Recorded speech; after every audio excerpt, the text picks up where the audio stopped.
And good evening, everybody, and welcome to the interview room. We're excited that you're here, and man, have we got a program for you tonight. Welcome to our Tuesday Night Live, and thank you for being with us. Karen, does it get any better than tonight? It really doesn't. We have a powerhouse show for you guys. So thanks for being here. Sit back and jump in chat. What did you think of that thumbnail? Man, if you look at the three personalities there, it's like right out of Hollywood. You can't script this. It could be a Hollywood TV show. You cannot script this with our guest tonight. So we'd watch it. Let's tell everybody who we have, and without further ado, I'm going to start bringing them in. Okay. Who do we got tonight? We've got Maureen O'Connell with us. And Jim Fitzgerald. Jim's sitting there going, I'm not Maureen. She's prettier. Maureen is retired from the FBI in 2016 after 25 years as a special agent, where she worked white collar crime, violent street gangs, and major narcotics. She served on the FBI evidence response team for years, responding to crime scenes throughout the world, including bombings and a whole lot more. She was also the FBI case agent on a team of seasoned Los Angeles County gang detectives. Sorry to hear that. On the largest gang takedown in U.S. history. And she was the regional coordinator for the FBI's InfraGuard. It's a partnership between the feds and private sector for the protection of U.S. critical infrastructure. And she is president and CEO of her security firm that provides technical surveillance, countermeasures, electronic security, and investigative services. And not least, she is the host of the podcast, or co-host of Best Case, Worst Case. So welcome, Maureen. Thank you. That was too long. We need to cut that down. One sentence or less. Okay. Well, we're giving people some extra info. Thank you. All right. Thanks. Hey. And Jim, welcome. In the upper left-hand corner, we've got Jim Fitzgerald. I think you got to know him more than a couple minutes before you get to call him Fitz. He is a criminal profiler and forensic linguist. Excuse me. He's retired FBI supervisory special agent who's worked on numerous high-profile cases, including the Unabomber, John Benet Ramsey, the DC Sniper, and many others. He started his career as a police officer back in Pennsylvania, and he is the author of a series of his memoir series, Journey to the Center of the Mind, available on Amazon. We got links below. And Jim is co-host of the podcast, Cold Red. All the links are below. Welcome, Fitz. And Jim has also worked on some very high-profile cases. The Unabomber. Who else, Jim? Did you? John Benet. The list just goes on. Yeah, Karen mentioned a few of them. Anthrax and you name it. 9/11, of course. So yeah, busy guy, just like Maureen, and no doubt Dan. Awesome. Back in the day. And in the bottom right-hand corner, right. With an X, we'll put an X and an O in there. Welcome in Dan Stover. He is a retired Chicago PD homicide detective.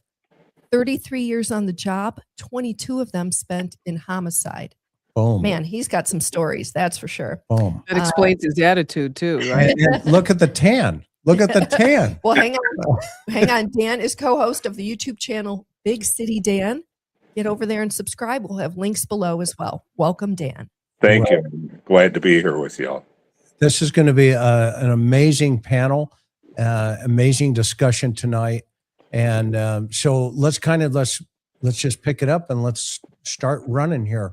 So what I want to do is just kind of kick off here for a second, show the latest and the greatest. It's an NBC interview that was done showing that the family coming out to the memorial and et cetera. And then this is a quick, just kind of a latest rundown on where this case stands currently. An emotional moment outside Nancy Guthrie's home Monday. Savannah, Annie, and her husband Tommaso visiting that growing memorial, seen in this video, laying yellow flowers and a card with this handwritten message. Though we are surrounded by so much darkness and uncertainty, our love burns bright. We love you, Mommy. We miss you so much. Savannah later sharing this image on Instagram, saying, "We feel the love and prayers from our neighbors, from the Tucson community, and from around the country." Pima County Sheriff Chris Nanos tells us he's also not giving up hope. So, Sheriff, it's been 30 days since Nancy Guthrie went missing. Are investigators any closer to finding the suspect or suspects? I think the investigators are definitely closer. We got a lot of intel, a lot of leads, but now it's time to just go to work.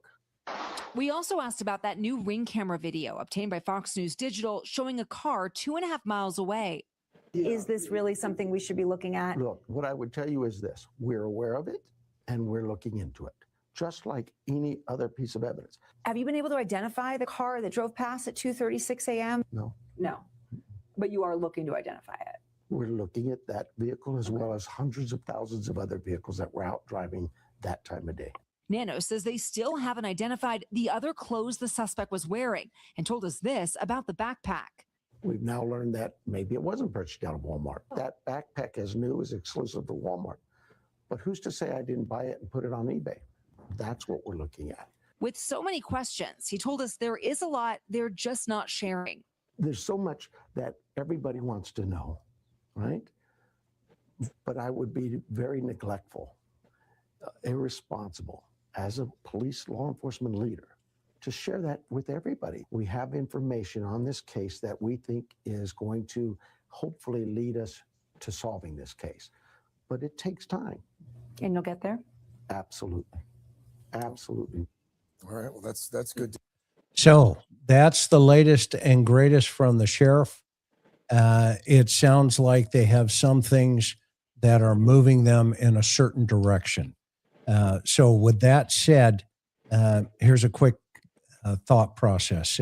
What do you guys feel are the most important investigative steps currently in a case like this? And Jim, we'll start with you up there with, I know you have at your podcast, everybody can go watch the whole podcast about where you laid out some post behavior and Pre-incident. Yeah.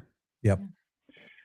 Yeah, I can get into that, and our other guests, of course, are as experienced, if not more so, than the nuts and bolts of the gumshoe work that's being done. And the sheriff, mentioned some of this there. Certainly surveillance cameras and DNA analysis, and I'm sure searches of some sort going on, whether they're publicized or not, and all kinds of information. Those concentric circles from not just the family itself, but each family member, and building on those workers, visitors to the house, all those type things, and that kind of stuff's all been discussed before. But my colleague on the Cold Red podcast is Ray Carr. He's a retired FBI agent like me, and he's a behavioralist also. And about a week ago, we didn't really see this being put out into the media, and Ray and I have worked a number of these cases, and my colleagues have in the behavioral analysis unit back in the day. And we decided to come up with what we didn't want to start at first talking to people who may know this abductor or abductors. I'm not locked into, is it one, is it two? Obviously one person at the door on the Nest camera, but it certainly could be someone else in a car that awaited this whole thing. And again, just my summary from the day one, I think February 1st was my first public, or maybe it was the second actually, the first media hit I did on this. And I said, this is one of two, it's an abduction. and it's for some kind of revenge with multiple bullet points under that, or it's a kidnapping for profit, which is the rarest of the rare. I would have to be so much more convinced now that it is a kidnapping for profit, because they're so rare in this country. Like I said, kids get kidnapped for sex. There's human trafficking. There's drug ripoffs where people get taken. But this kind of for-profit thing, I didn't rule that out initially, but I said it's unlikely. And I think the ones that came in, that next week with TMZ and the local stations, I just think they were opportunists taking advantage of that situation. That no proof of life really made a big difference to me. So what Ray and I wanted to do about a week and a half ago is put out, what can people look for that may have known this offender? No one lives in a cave anymore. Maybe Ted Kaczynski, the Unabomber, was the last person to be a true lone wolf offender. There are loners out there, and we get that. But someone's going to know this guy. So just kind of summarizing here, pre-offense behavior. Now let's go back to the last week of January. And if anyone out there can think of someone they know, look at the video, look at the build of the person, the equipment being worn, mask, the funny holster and the gun, carrying it the way he did, and then Tucson connection, directly, indirectly, and then let me know about this, or think about this, about someone you may have known the week or two prior to the kidnapping, so mid-January on. Some common sense things here, but I'm going to put them out anyway. The person was unusually distracted, aloof, inordinately busy, but for unclear reasons, self-absorbed, more internet time, purchases of odd materials, at least odd that the person maybe wouldn't normally be buying, perhaps financial issues, real or perceived, possesses some kind of, or was building some kind of an abduction kit. And Maureen and Dan are aware of serial killers, serial rapists, even single offenders. They go into a place to accomplish their goal.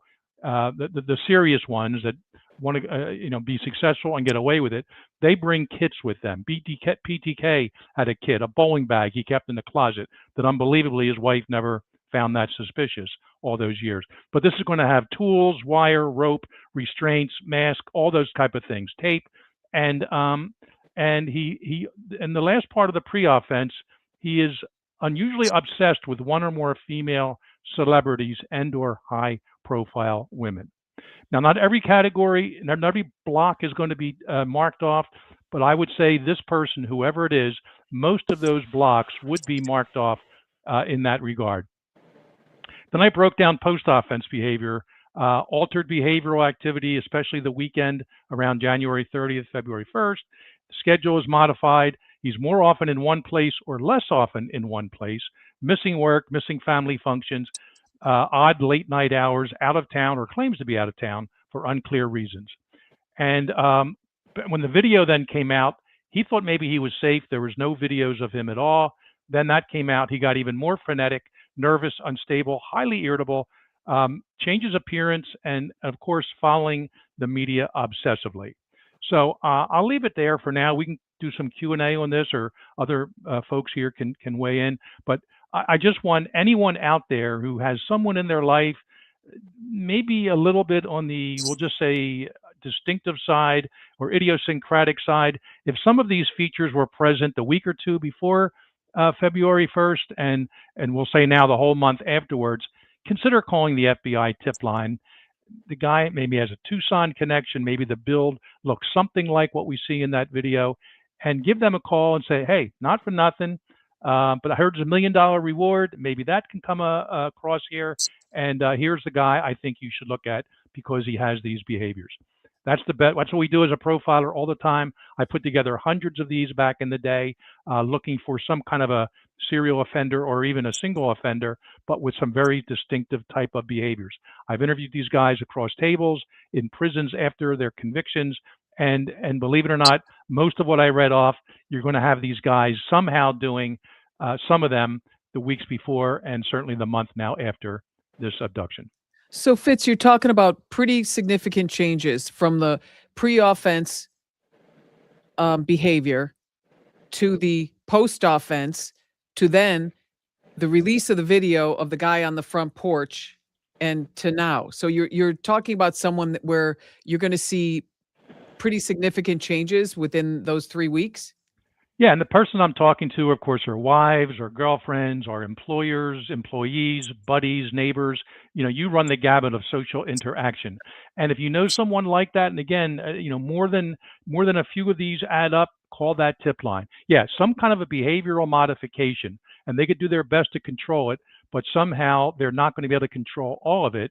And these telltale clues, this leakage, will be out there. And again, unless this person's living in the cave, which very, very few people do nowadays, someone around him is going to recognize this. And if there's more than one abductor, this is going to be the behavioral characteristics of the main person, but certainly a second or conceivably third one too. And one quick follow-up. So if I'm the guy next door to the offender, and every time I see him, we talk for a minute or two, and you talked about the offender leaving town for unknown reasons. Let's say you're the offender, I see you, and normally, as I said, we talk for a couple of minutes and then we go about our way. What's the behavior going to look like in the driveway when he's getting ready to leave town because he's freaking out because he just saw that video on the front porch?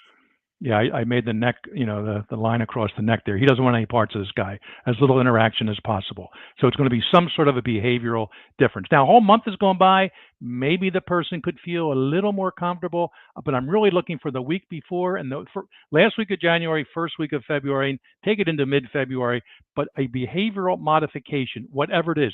I didn't even get into all but is he drinking more or drinking less? More drugs, less drugs, more pot smoking, less. If there's some kind of a change that's noticeable, and again, these other factors fit in, consider giving the FBI tip line a call. If I can jump in there as well, for the viewers, let's say that there's somebody that you think, wow, I really think, oh, the guy's got a mask on, but I really believe that that's Jimmy Joe. If you've noticed that all of a sudden out of nowhere they've left, they're gone, they've vanished wherever, you need to let the FBI know that. There's another thing too, as far as there's recognition versus identification. And that holds up in a court of law.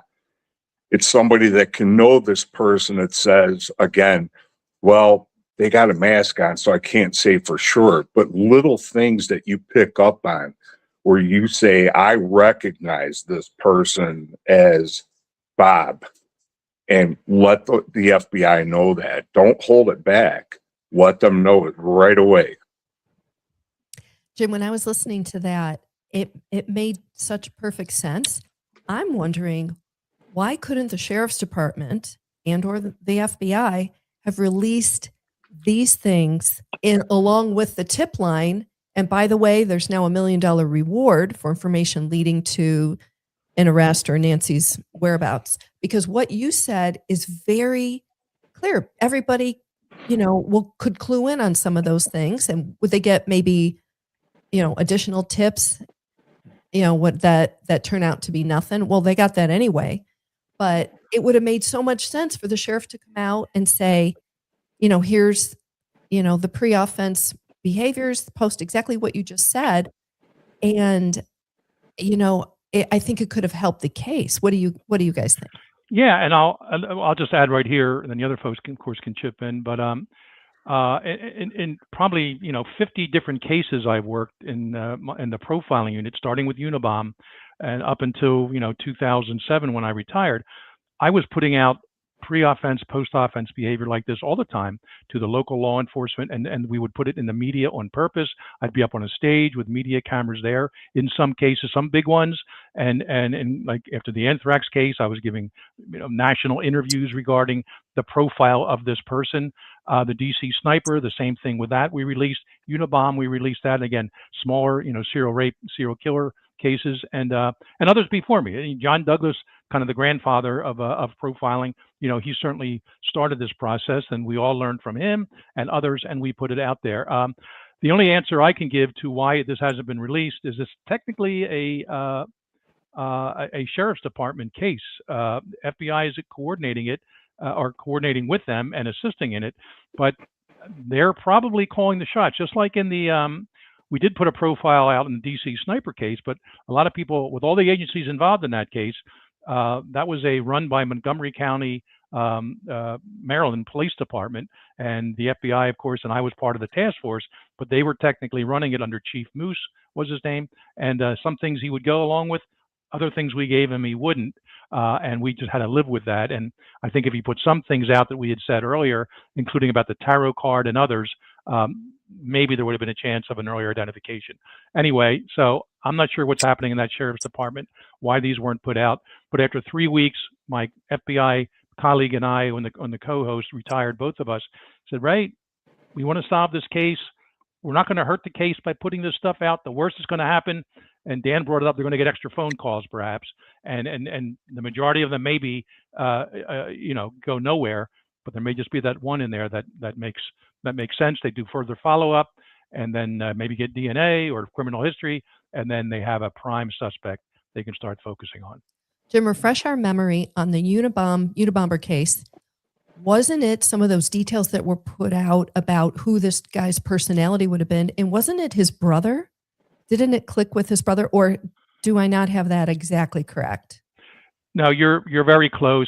We did have a profile put out. John Douglas did earlier.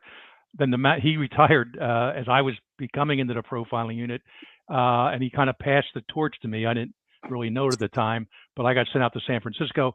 Then the manifesto was released, 35,000 words, and we had an advantage of now looking at the writing style and the ideology, and in many cases the personality of this anonymous author of the manifesto, the Unabomber, and then we developed the profile even further from that point on. But it was releasing the manifesto in the Washington Post, publishing it as the Unabomber requested, that it took a number of weeks and months. But David Kaczynski, the brother of Ted Kaczynski, finally saw it. He called up the FBI, and just real quick here, there were 2,500 Unabomber suspects when David Kaczynski called. So it wasn't like we went out the next day and made the arrest. We still had to build our case from there, and it took us about 8 weeks after that initial phone call. But we got our man. So I want to kind of take this towards, a little closer scrutiny in relationship to the victimology here. And, this is, I just want to throw it up to the group here. Obviously, she's a very low risk victim in the victim risk continuum. And I'm just curious what you guys feel and think in relationship to her, number one, the environment, situation, circumstance, and the fact that she is such a low risk. Where do you come off in terms of where do you land on the type of individual, the behavioral indicators that would be around that person that would select this type of victimology? And Dan, I'll start with you. Who have you ever run into that's snatching 84-year-old women out of their bed? Honestly, none. I've never had an 84-year-old ripped out of the bed, dragged out of the house. I've never had that. Now, I've had older ladies, older men shot and killed in their house, but not anything along these lines of an actual abduction. I do have my opinions on which way I think this is going. I'm not sure I should share that on the show, but well, the only thing we can't use is like the major words, the big R word and that kind of stuff. We can use SA, which is, sexual assault, because YouTube, their algorithms will peg you. Okay. So, if there's something that you want to, your experience, 22 years in homicide in Chicago, you've seen a couple of things on the weekends. Yeah, that's like 400 a week. Just kidding. Yeah, in dog years, it's 400 years. And and this was I was on the south side of Chicago too. So I mean, weigh in. There could be an investigator out there, just waiting to hear what knowledge you can share with them. Yeah, like I said, I early on with this, I ruled out burglary, I ruled out robbery, based on you're not going to take the lady unless you were trying to get something for her. but not necessarily like a ransom type deal. I'm kind of leaning more towards like, I'd like to know, is there, did she have a will? Did she have an insurance policy? If so, who are the beneficiaries? I'd like to know that information. I think that's critical information. Okay. Maureen, what are you thinking? You know, interesting. My thought on this came into focus when you guys had Cece Moore on the other day. And she was saying, now I'm pretty familiar with forensic genetic genealogy because the guy that she mentioned, the FBI lawyer, Steve Kramer, is a good friend of mine. And I've known him since he started with the Bureau. And he's the one who just thought up the concept one time while he was at a DNA conference because he's just always been interested in it. And he was like, oh, I wonder if I could, they're talking about DNA and family trees. And he's like, what if we put offender DNA in there? I wonder if we could do that. And it was born, I believe, out of something along those lines. So anyhow, when I was listening to Cece Moore the other night, she said something I'd never heard her say before. I'd never heard anyone say in this. And that is that when she's looking for people, I know that she goes to the great grandparents and they come down and they try to find the sons and which son could it be or whatever. And she said she always, or 90 something %, Karen, you nailed it. You got a definitive answer, but it was some crazy number, like 90% of the offenders are right there, like right in the neighborhood, which I know that it makes more sense that they're in Chicago, let's say, versus St. Louis when you're in Chicago. But when she said no, it's like right there within blocks almost. I thought that was very interesting. Didn't you? Karen, what was that number? Do you remember? It was in the 90s, 90% that she said that that's who the perps end up being. They're not from out of state. They're not from, 10, 15, 30 miles away. She said it's in that like immediate area. Do you find that to be true, Dan? Yes, I do. Wow. Absolutely. Really interesting. So then you can take the perp came across the border from Mexico and, drove up an hour and a half to Tucson. You could probably take that off the table. Yeah, I pretty much took that. I know you got to consider everything. Right. Everything's got to be looked at. And there's so much that we don't know. None of us know that the investigators know, which that should be the way it is. We shouldn't know what they know. But I pretty much early on ruled out Mexico, the border. To me, that's a long drive. You're taking one heck of a gamble driving, and you got her in the car, and she's bleeding. Yeah, accident, stopped by the police, crossing the border. There's a lot that goes into that. I think it's just a very, very high risk. And then there was somebody that reported that they seen her alive on the other side of the border. And somebody said, just keep your mouth shut. I wasn't buying into that story at all. I have a feeling that Nancy isn't far from home. Okay. You guys, sorry, go ahead. No, Fitz, weigh in here. What's your thought? Yeah, both Dan and Maureen brought up very valid points, and I too rule out, as Dan did, the Mexican side of it, and again the traditional for-profit kidnapping, as I said earlier. This is not random. This person wasn't driving down the road, happened to have a mask and backpack and gun, and just found this house. This person was mission oriented. It may have thinking about it for weeks, months, potentially even years. Ray and I put a profile out of the Brown shooter, like in the 5th day. Actually, we were just about to do it. That Thursday is when the guy was found inside the storage facility, whatever. And we said, look, this guy has a grievance. He shot up Brown University for a reason. He shot up or he killed the MIT professor for a reason. I said it goes back months or it goes back years. I wish I was prescient enough that I said it goes back 3 decades to Portugal and a whole continent away when the shooter, first had a connection with that professor. Surprised. But even the Brown, but even the shooting itself goes back 25 years. So nowadays, and Kaczynski had the most bizarre reasons. They were long and deep rooted, but like the jets were flying over his head at 30,000 feet, leaving contrails. That's why his early victims were airlines and universities. We realized later that he was a professor, didn't like it. So these people can have these representational or grievances that they don't have any direct tie into. So having said all that, what is different about this case than any other abduction? And that is that the daughter happens to be famous and a multimillionaire. But yet it doesn't seem to be about money. So somewhere in that family, they have to mine every single email any one of them ever received or sent, going back 5 to 10 years.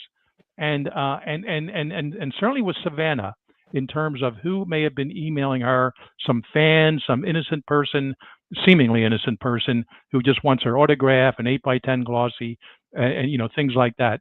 And I'm hoping they're doing that because I just can't rule out that the answer doesn't lie somewhere in there. Perhaps somebody obsessed with Savannah, and they couldn't get to her, or close up in her guarded building in Manhattan. So instead, what's the next best thing? The mother, and the person may have had a connection with Tucson, may have known that area from previous part of their life for whatever reason, and that just made it a relatively easy target. They surveilled things before, again, pre-offense behavior, planning this, and I think when this all comes out, it's going to be someone who has some connection with a family member, even if it's 20 steps away. In the Venn diagram, and that's going to be this particular person. I agree completely. Not necessarily the actual family, but somebody very close. Yeah, somebody within that circle of influence that had crossed into that home environment. Meaning, when I say home environment, that family environment, somewhere they had a cross intersection somewhere. So Fitz, would you say something along the lines of the offender having it in his head that, oh, Savannah, you hurt me, even though she didn't know she hurt anybody. You hurt me, and I'm going to hurt you. Well, it could be that, but and we discussed erotomania, Maureen, you and I, on other shows. That's a condition in the Diagnostic Statistical Manual that psychologists and psychiatrists use. It's basically the stalking psychological disorder. It's called erotomania, and it's people can actually think they're in love with someone, usually a celebrity. Men and women can suffer from this, and a man can be in love with a woman celebrity, a woman can be in love with a man celebrity, and I'm not locking into this theory, but I certainly hope that the investigators are looking into this with Savannah, because that is sort of the outlier to this case in terms of any sort of abduction. And Dan's right. I mean, he worked Chicago. He would know better than anyone, but I certainly worked the whole nation, knowing through VICAP the types of crimes. If an 84-year-old woman if someone's going to break into the home and do something to an 84-year-old woman, it'll be SA, some kind of an assault. And there was even studies done. The older the woman victim, the younger the male offender. So I'm not tying that into here, but is this some sort of a pseudo-sexual erotomaniac, scenario that, 20 times removed from a direct family member, but not so far removed perhaps from Savannah, and that's who this person is. And the fantasy is, I can't have the daughter, I can't have the kids, thank God. Next best thing is the mom who lives in the middle of nowhere, just about, no cameras, or at least not one that's hooked up to a subscription. Maybe they even knew that. And then take her out. Yep. And could things have gone bad right away? And like Dan said, she's somewhere within a mile of the house right now, and she's been there the whole time. Or does this get really bizarre, and somehow the person is keeping her in some kind of a safe room and has conversations with her? What was your daughter like? I'm in love with her. I'm not saying this is the answer, but this is something that the investigators have to look into. And this goes back to Savannah's victimology and everyone who's ever emailed her, basically over the last, I'll say, 10 years. And then if they got to go back farther, they can do that. I was in New York real quick at my first 7 years in the bureau, New York City, and on a bank robbery squad. We also did extortions, and we were getting threat cases all the time from NBC New York. It was a retired NYPD guy. I knew him from the bank robbery squad, a buddy of his, and he would call me at least twice a month. And the different celebrities, usually women, getting bizarre letters in the mail back then, kind of before email. And a lot of it was innocent. A lot of it was just, I just wanted a picture. They get the picture, then they want more. Then they show up at 30 Rock, and they'd have to escort them out, the police, whatever. There are people out there that are just, they get so focused. It is a disease. It is a diagnosable condition, and that just can't be ruled out in this case. Right. I agree. You can't rule anything out. My take on that, though, is I would look at it like, okay, well, then why didn't they go to Annie? Why go to the 84-year-old mom? That's just my thoughts. But I do agree with you, Jim. You do have to look at everything. Well, because Annie's got a big, strong guy living with her. Yeah, well, is he there all the time? Is she always with him 24 hours a day? I doubt it, but right. I guess what I'm saying is I'm not really buying into that. You do have to consider it. You got to investigate it.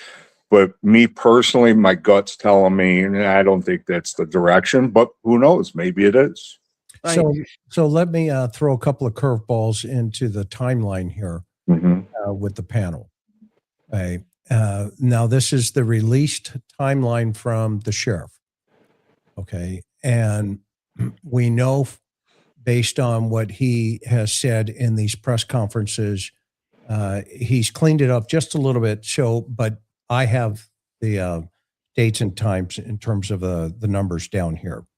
So the day, Saturday at 5:32 p.m., Nancy is picked up by an Uber and taken to Annie's house for dinner and games. At 9:48 p.m., she's brought back to the house. At first, it was by both Annie and Tommaso, and now it is Tommaso only. They have a data point of 9:48 of the garage door opening. We assumed it was from an app, typically, a remote type of app where you can open the garage, because the manual clicker will not give you a data point, but the app will on the phone. At 9:50, the second data point comes in, the garage door closing.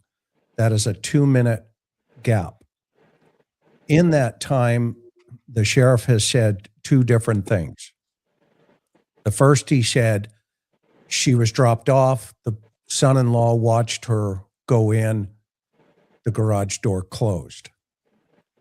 So I'm assuming either he has it on his phone or she has it on her phone, because once she got out of the car as the passenger walking into the house, there was a data point created, not the clicker from the wall in the garage, where grandma would have walked up to the wall and hit it and gone into the house, and the garage door would have closed behind her. So that was is Chris. Go. Chris, I think there's a little there's room for innuendo in there. Go.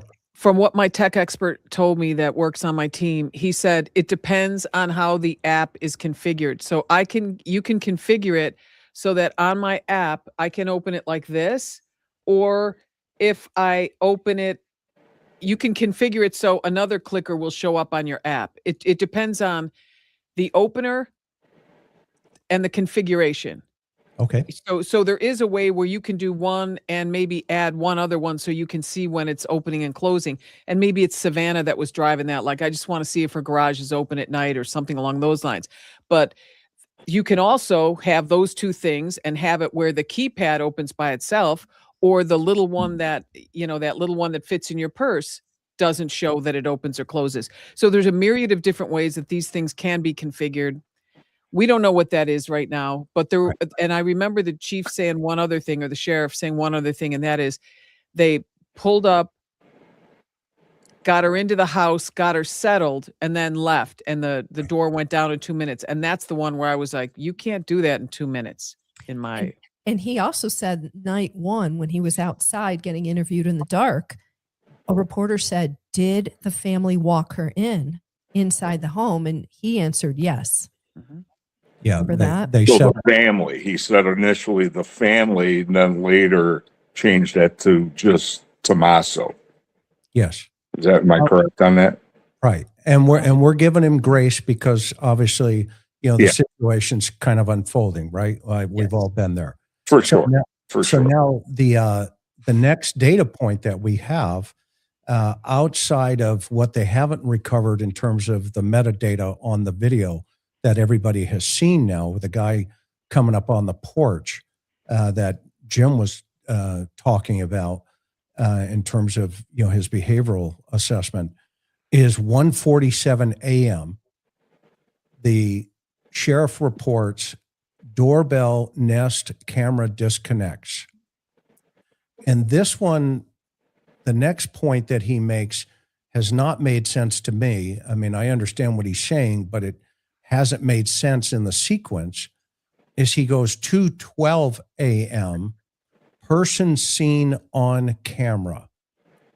But then he qualifies that with, but we don't have that video because it went to a server and not to a cloud. He said that in the press conference, which was pretty confusing to the public. It was somewhat, I think, still even today, kind of mystery meat sitting out there. That's one of the thumbnail, like when you get that alert via email, it'll have what's known as a little thumbnail photo, one of those little photos, and it just says something happened, and then it's like log in and see what happened. But it just has that small photo. But that image should still be on someone's phone. Right. It should still be on. It should be discoverable, but what do I know? And so then the next big point here is 2:28 a.m. And this is where Nancy's, the victim's pacemaker application disconnects from her Apple Watch. He doesn't say it was her pacemaker. The app disconnected from the watch. It went out of range. Yeah. It's out of range, what we assume, right? And because it's still going to be moving. And also that Nest camera, if they dislocated that Nest camera and they had that video, that is not hardwired. It's running on a battery. So it's still recording while the suspect has taken that off of the wall. Okay. And so they have that, I'm assuming, that data as well. So if the suspect put it in his backpack, if he took it with him inside the crime scene or anything like that, they may have data on that. We're just not aware of it. Yeah, they may have audio. Yeah, and audio. Great point. Okay, so now the next big movement in the case is 11 a.m. the following morning. Nancy, the victim, does not show up for this recorded church service that she and her friends religiously watch together. And it's the same church that Savannah attends, Jim, to your point, in New York City, in Manhattan. Okay. And so they all gather around, and Annie gathers around with her friends to watch this pastor and this church service. You mean Nancy? Nancy. Nancy, I'm sorry, That's Nancy, okay. my bad. I married so far up, you can't see straight. So anyway, so they watch this together. She does not show up, and a phone call is made. Initially, the sheriff says, well, it was around 11-ish. And the family gets the phone call, and immediately they go over to the house looking for mom. He does not tell how they made point of entry into the house. all he said was initially the back door was left open. Okay. And then, so then the next piece of this puzzle, the next time frame he gives is he adjusts that time frame to 11:56. So that was a 56-minute error. Okay. Which I'm, in my own mind, I'm still questioning that thought process. I think there's a gap in there where he does not want to tell the public how the family got into the house. And I've questioned, because if they came through the front door, they're going to see the blood pattern out there. If they went through the garage, we're going to have a data point, which we don't have. Unless they use the keypad or a clicker that wasn't configured to log. Yeah. Yeah, You know? absolutely. Unless they used the keypad and they went on that. But you would think the sheriff would said, well, they went through the garage, just like their pattern of life. That's how they do things. I'd be looking very closely at how that was configured and if those configurations were ever changed, because that's all part of a log within the system. And also, who else has that app on their phone for their 84-year-old mother, potentially, because you can have that app anywhere in the world and click it and that garage door will come up. Okay. Right. Okay. And then, so then the next piece of this is 12:03, the 9/11 call comes in. So I'm curious, your professional opinions based on the timeline, if anything is jumping at you and, or, what are you guys thinking? And so Jim, you want to start, and then we'll just kind of roll from here on that thought process. Yeah, I'm going to mostly pass here to Dan and Maureen. What I think is important, and Maureen and I and Dan have worked cases like this, and we've been on task forces. We know the exact timeline. It may take a few days, even a week, to get it lined up. There may be some corrections not being made, that the sheriff originally said, and to the public, and now the investigators know. There's no doubt a whiteboard up in the task force headquarters with all the times on there, very specifically listed, so anybody can look up inside the task force and know what's happened. So there are some interesting questions we could ask here. I'm not sure we know all the facts about this, and that may be very simply answered by the folks who actually are working this case, and these numbers are not as important to them as it may be to us on the outside speculating. But I'll turn it over to Maureen and Dan. I would agree. Yeah, I would agree with Jim. I want to hear what Dan has to say. Yeah. I know the sheriff is he's getting a lot of abuse off of this, the way this case has been handled. But in all fairness, and I touched on it a little bit earlier, he really doesn't owe those details to the general public. Right. And there's a lot of times, I know when we would have in Chicago a case like this, we would call it a heater case. And I've had tons of these heater cases. And there was very little that we would put out in the form of a timeline for the media. That's for us to know, the investigators. And so I don't know, did he put out these numbers or the times in error the first time, or was it a strategy on his part? And that's my, I'm going to push back a little. Why did he do it? Don't know. What's the behavioral analysis in relationship to why put this in the environment? I think we can put too much thought into this, and the answer is really very simple. And the investigators who are working the case know the relevance of these timeframes, and to them, that's all that matters. Whether something was said early on that shouldn't have been, we can find that out maybe a month or year down the line. But I think Dan hit it on the nail. You just so much you want to put out, and if you do make a mistake early on, you don't owe it to the public to correct it by a minute, 30 seconds, 2 minutes. It's just not that relevant to you. If it meant somehow solving the case and that was important to someone, yes, maybe then. But for these purposes, I don't get all hung up on that. That's not going to help us solve the case.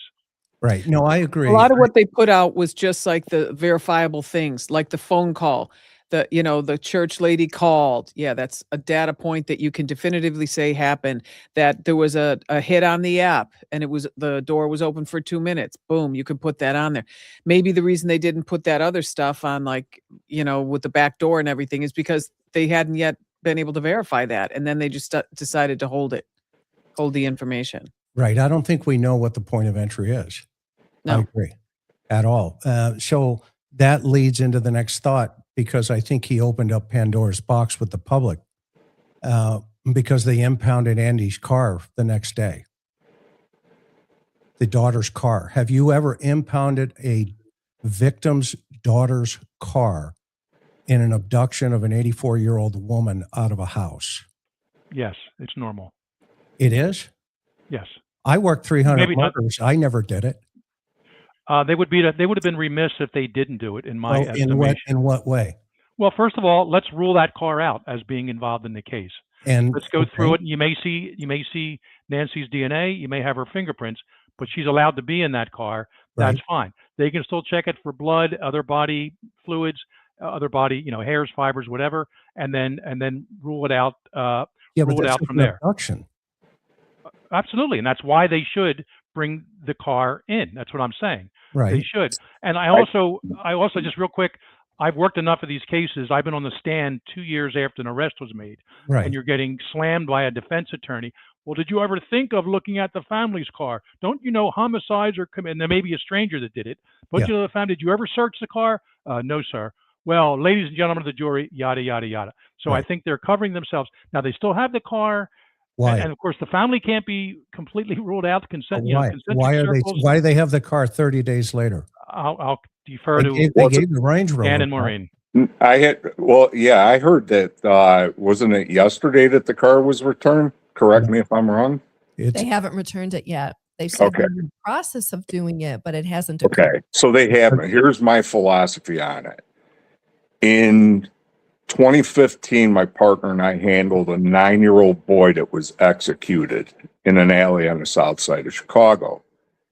And the vehicle that was used in that case was a rental vehicle. It was a Ford Edge, 2015 Ford Edge.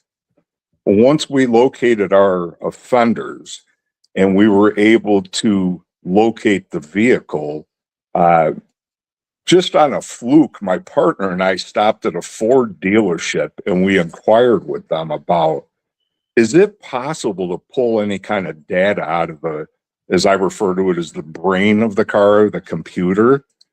And they looked into it and said, yeah, there is.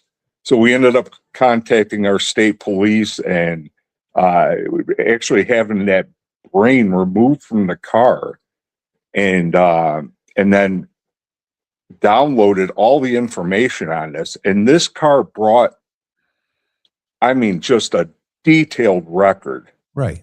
of everything. I'm talking where it stopped, how many were seated in the car, what car doors open, at what locations, windows down, phones connected through the Bluetooth.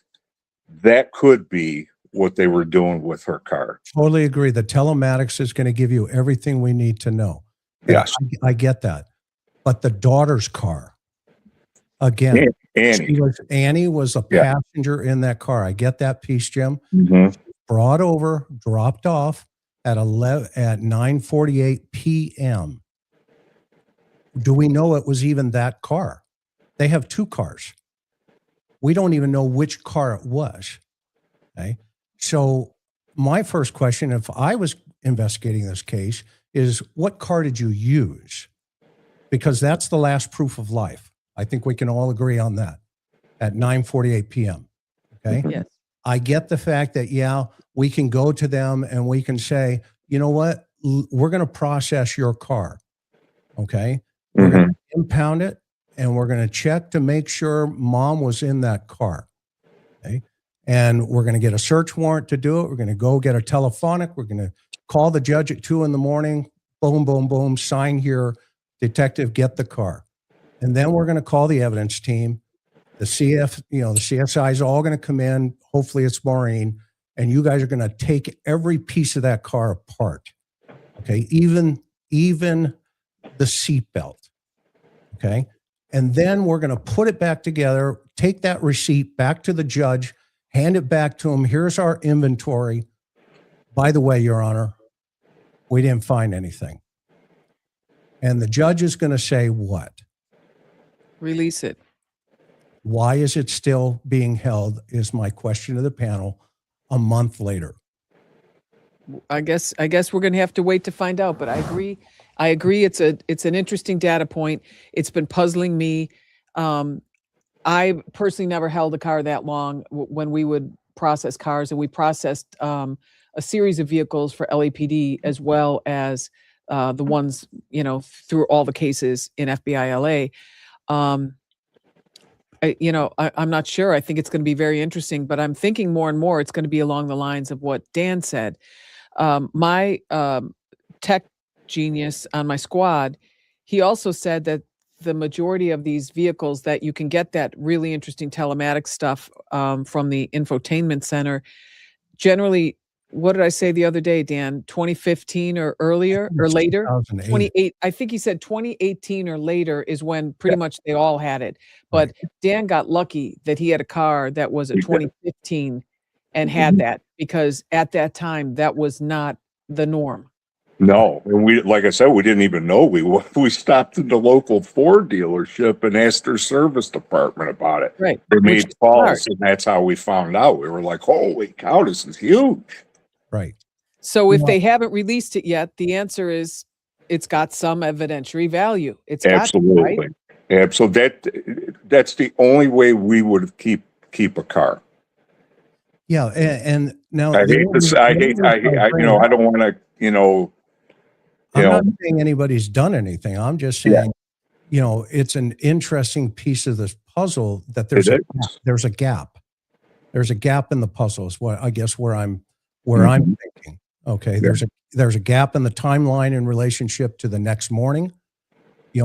How the sheriff has purposely left these gaps, which has created this conversation in my head. Mm-hmm. Okay? If he's strategically done that, then I guess we can say, okay, he's not the sharpest tool in the shed. He's made some mistakes. We all get that. Okay. Or he's a mastermind. I was going to say, or he's a genius with this. I mean, I don't know the man. I don't either. I'm just saying that he is. It's one way or the other, and I hope that there's a strategy behind it. Well, and we can move off of that. I just think that timeline of events is still broken because you don't go, to the cistern or to the water source, or the sewer behind a house and poke into that, septic system looking for a kidnapped woman. Okay? I actually would. No, well, yeah, of course. If she was put in there. No, right? But I mean, if the warrant said the house, the outbuildings, the vehicles, the whatever else, right. I would look everywhere. And if we were looking for a lady like Nancy, I would, during the briefing with the team, I would say, guys, any place you can think of that you come across that someone could conceal, hide, whatever, an 84-year-old lady, we're going in and we're looking for it. That's my point. If she's unfortunately not with us, that would make a lot of sense. But if she was kidnapped, and at the time they were operating under the information that, this was a walk-away, a search and rescue situation. And now that they came back and they looked in that house and they went, whoa, wait a minute, this is a crime scene. Let's call the homicide guys. They called them the first night. Okay. And I think we can all agree at that time, something drastically shifted inside of that home rather quickly for them to get those guys in the game pretty fast. And the only reason it changed was because of the Bitcoin ransom messages coming in a few days later. Which was like way out of whack, in my opinion, Fitz. You can speak to this, but, 4 days later, I agree. 4 days later with the ransom note, it's like, where were you 3 days ago? Right. I want to ask the panel. Yeah. It feels like the area immediately around Nancy's house what may have not been thoroughly searched. Please don't tell me that. Well, no, I'm just Yeah. saying. No, because I've said from the outset of this thing, I have said, I sure hope that they did a thorough search around there. That's my question. Yeah. From what you all have gleaned from following this case, Mhm. from afar, like all of us, were grid searches done to the extent that they should be looking for an 84-year-old woman taken from her bed in the middle of the night? I mean, I know they have this 2-mile perimeter, and I know that this new car seen on the video recently was at the 2.5-mile mark. But I mean, we had some, volunteer searchers out there, and it just feels like the sheriff was not encouraging any of that. Yeah, I heard that. Yeah. Do you guys feel that the search efforts for Nancy have been typical for what you would see in a case like this from what we've seen? I mean, from what I know, from what I've seen just on the news, I agree with Maureen. Absolutely. Septics, manholes. I've personally handled a couple cases where they were found down in those manholes. You have to check all of those areas. You got to go in. You have to do a grid search, and you have to, I mean, anything that looks overturned, disturbed, you got to look. You have to do it. Because let's say, hypothetically, let's say that Nancy struggles a little bit to start with, a little crack to the nose, a little bit of blood coming down, and the poor lady ends up with a heart attack right there. What are you going to do with her? You're going to drag her, somewhere around the vicinity and try to dispose of her like that? Or are you going to actually put her in the car and drive her to Mexico? Well, you got a bag of concrete. Well, how are you going to move it? Great. Right. Yeah, good point, Tim. So I just, I hate to think that way, but we have to think that way, right? That what if she's Star 84, she's got a pacemaker, and what if she checks out right then and there? So, Jim, does this go from an organized to a disorganized? What are your thoughts on that? Good question there. Yeah. No, this is an organized offender, and again, as the message I put out with my podcast co-host over the weekend, they conducted a successful abduction. We can, the flowers at the camera lens, whatever have you there. The abduction itself was successful. The motivation behind it, we don't know, and that is something I would hope this person, whoever did this, and persons, would consider letting the public know in a safe and secure way as they want to do it, that they're not just some drunkards or sexual perverts or have some kind of mental health disorders, that they did this for a reason, and they have some kind of a motivation or goal behind it, even without giving themselves away, because otherwise they just look like nut jobs. So, but I would say organized to some degree, and I believe they are. I believe there was a distinct reason and rationale behind this. This is not random, thought up an hour before. But going back real quick to the searches, I was brought into the John Benet Ramsey case, about 3 months later when the Boulder PD came to Quantico, and I'll never forget, we all knew early on that the little girl's body was down in the sub-basement for 6 hours while the police are upstairs looking at it. Complete different case, I get it. That never was a kidnapping. The girl was killed in the home that night, and the bizarre letter left behind. But that body was there. I've worked some early kidnapping cases, and everyone thinks that the mother did it, the father did it, a stranger, and here the kid was playing hide and seek, locked herself in a car trunk, an abandoned car. This is going back about 20 years or so. So I am hoping that area is being searched. And Dan, you probably remember, and Maureen, that sometimes they bring out the police academy cadets for a case, something like this, and they'd have 100 strong. And they would go basically arm in arm, hand in hand. Yep. They could cover, a square mile or so in we've done that. daylight. Absolutely. Yep. And I've seen nothing like that here. There's been some volunteers. What's that rescue group called? Equisearch? Yeah, Something. I think They're, that's it. they're on horseback. I understand they volunteered to come in or offered to come in, but they were turned down. So I don't know, what that means, but I think I'm agreeing with other people here. This was a high risk crime to begin with, going in the door the way this person did, especially with all the equipment on them, the mask and everything, even getting a car stop before you commit the crime. What kind of a mask are you having here in Yeah. Arizona in January, February? Doesn't Absolutely. get that cold, and not to mention the gun, the strange backpack, the strange holster, and so that's high risk right there. To now have Nancy in the back of the car in any condition takes it, high risk on steroids. So that they didn't take that person too far, and with any pre-offense planning that they had, I'm convinced wherever she is, and I won't put an exact mileage on it, but it's in a circle, not too far away from that house, within, measured within perhaps single digit miles. I agree. Yep. And 1,000%. I also think that it may have gone south initially, the plan, whatever the plan was, because Nancy didn't have because she doesn't sleep with hearing aids. Who does? And she wasn't waking up, or they couldn't get her to, they were barking commands and she didn't understand or couldn't hear or something along those lines. So maybe a compliance tap or hit or whatever. But going back to the searches and the grid searches, I've done many, many, many searches in the deserts, in the Angeles National Forest, all over the place. And it's hard. And even after bomb training out in the desert at different military bases.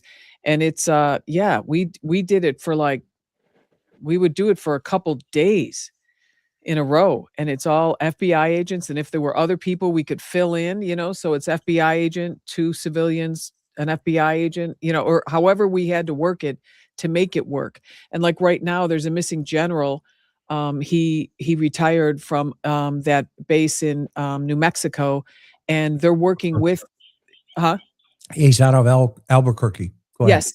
And they're working with the military base to provide people to assist with the search. Right. Those are the type of things that normally happen. I don't know what they did. I can't say what they did or didn't do, but I did not see what I normally experienced, which was several days in a row of grid searching. A true grid search. True grid Yeah. search, not meandering down the side of the road. No. That was the great thing about Southern California, where we had 50,000 Marines. We had 50,000 jarheads we could tap on at any date and time. And Jim, you'll find this as a funny story with the Unabomber. So the team that was guarding him, they had the 2 teams, right? When he was going to, back in the day, they had an East Coast team and a West Coast team. Anyway, they were out at Camp Pendleton doing live fire training. And they decided to go out in town for chow, and they went into a hometown buffet. They're U.S. Marshals. And they were eating, and one of the guys was at the Jello bar, and I was working a robbery series, and Pee Wee Hernandez was the suspect. He came in, he'd done like 24 of them, and lo and behold, he's holding the manager at gunpoint. And the marshal looks over and goes, it's almost as if the heavens opened at that very moment. And anyway, they do the 1-2, and they look-a-roo at each other and go, that's a cop, that's a suspect. And as the suspect starts to turn on him, he double taps him and drops him, 10-8, all units cleared. And anyway, I pull the case, and I'm talking to these guys, and I'm like, so why are you guys here at Camp Pendleton? They says, oh, well, the team that's guarding him, we switched. And because we were headed out west here, we decided to stop here for live fire training out at the combat homes out. They have the combat town out there in Camp Pendleton. The live fire, yeah. Yeah. So anyway, I got a letter from the U.S. Marshal saying, thank you for taking care of our guys. By the way, we appreciate how you guys handle them. But they did us a service. I mean, it was a community service award for taking that guy. and double tapping him a couple times. But when you mentioned Unabomber, I figured I would just make you feel warm and fuzzy inside. But So, Chris, when you double tap someone a couple times, is that 4 rounds That's in a the quadruple tap. 2 and 1, baby. You know, Okay. 2 and 1 if you miss. Go ahead. I do have a question. I want to go back to the porch guy, and I want to ask. Okay, Jim's Oh. got to run. Okay. So, go ahead. I just appreciate you inviting me. I do have a heart out course. tonight. But thanks so much for this, Karen and Chris. Thank and Dan, nice meeting you. Thank Nice you. to meet you, Jim. We'll see We you hope in the you have camera a good again. And I'll just leave it with this. Check out last weekend's Cold Red podcast. If you Go subscribe, everybody. are the Oh, abductor, we made some common sense arguments just to let the people know why you did this. Otherwise, they're going to think you're some kind of a flaky guy with a mishmush of a brain. So I think you did this for a very specific reason. And just like other people that I've interviewed over the days, I know Dan did, Maureen back in our days, Chris too, they had a reason for committing these crimes, not just random, not just out of some sexual perversion thing. And I believe there was a rationale, whether we agree with it or not, and we won't, for taking Mrs. Guthrie. So just think about that, abductors, if you're out there, because I know the abductor is following media right now. And I know Karen and Chris, you have a popular podcast. It's very likely either live or down the line they're checking this out because they're nervous right now. Yeah. He or they are nervous. They're concerned, and they've maybe been lucky so far. They may have been interviewed already. We don't know that by law enforcement, and it's very possible that they have been. But so far, the evidence hasn't, the probable cause hasn't presented itself to take it the next step. And looks like Dan's agrees, and I'm going to let everybody go with that statement. Wait, and Jim, from there, can you include on your plea, we want to know what the Freudian gunslinger situation is all about. That's what we really want to know. We all want Nancy to come home safely. I'm not going to challenge the masculinity of the abductor. He knows very well what his phallic fantasies are. That's a joke. And I will leave it at that. So guys, thanks for having me on. Thanks, Let's Jim. do this again Thank sometime. you for Thanks, Fitz. your time. You're the best. And, for being with I us. appreciate that. We Bye, guys. appreciate you. Thanks, Bye. Jim. Aloha. Okay. Okay. So along those lines, Maureen and Dan, Yes. are you surprised we don't have an ID on the porch guy? And you know, okay, and I want to hear what each of you have to say. Now think about this, right? With the Tyler Robinson case, I guess we got lucky because the story goes his mother saw the video after the Charlie Kirk shooting, right, of what they released, and I literally identified her son from watching that. I guess I'll say allegedly, just to be on. Oh, I thought that was the dad. Oh, but no, What? the dad helped turn him Oh. in, I guess. Yeah, okay. Yeah. But the mom, the story goes that the mother recognized her son on the video. Yeah. Okay. So See, that's what I spoke on earlier, that just for people out there, yeah, he was wearing a mask, but there's a difference between recognition and identification. And that's a really good point, Dan. When you say, I never thought of it that way before, but that's a really solid point. Break that down a little bit deeper for the audience. So let's say somebody's watching right now and they say, boy, the person in that mask on the front porch, that sure looks like John Doe. Man, I swear that's John Doe. But then in their head, they're thinking, but he's got a mask on. I can't say for sure. Call the FBI, because what's happening is you're recognizing the movements, the body, the physique, everything, the clothing. You're recognizing. Doesn't mean you're identifying, you're recognizing. And that's critical. I've seen it over and over again. And it holds up too. Can you build probable cause with that, Dan? Absolutely. Yeah, because I mean, so that will lead you to the certain person, and then now you have to build your case around that. That's You know what I mean? Yep. But no, I've had prosecutors in Cook County in Chicago argue in front of juries that this is a case of recognition, not identification. They knew who that person was that had the hoodie over their head. their face covered, but they could recognize who that person was because they've known him for 20 years, Yeah. all the time. Yeah. Right. And you There's- can see the smaller feet, the tighter fitting clothing, the the hands are going to be a lot smaller because he had 2 pair of gloves on. Those Yeah. large almond shaped eyes that looked almost like he had makeup on. We've all known guys that have those kind of eyes. And I said before, and it sounds odd, that when we find this guy, he'll be a person that people have described as having big, beautiful eyes before in the past, whoever this crazy person was on that front porch. The same thing right above Maureen. I think you and I talked about this, right above the filtrum. lip here. Yeah, There's the a- filtrum. Yeah, Right there's a distinct, I mean, somebody that can look at that and say, boy, oh boy, that sure looks like so-and-so. Call Yeah, the the lip FBI situ- tip line. The lip situation, and to Fitz's point about changing, whoever had that dark hair around their mouth, it's gone now. We can tell you that pretty much for sure. Yeah. Oh, yes. They I- got Yeah, rid of yeah. that right then. If you know anyone that shaved off that facial hair. Yeah, so see that spot right there? Can you put your so it's the space with the 2 lines from your nose down to your upper lip that join generally at what's known as the Cupid's bow, if you're doing face reading, which is very interesting, by the way. It almost looks like this person could have a bit of a hair lip. Does that make sense to you? I wish I could. Yeah. I wish I had a pointer. I don't.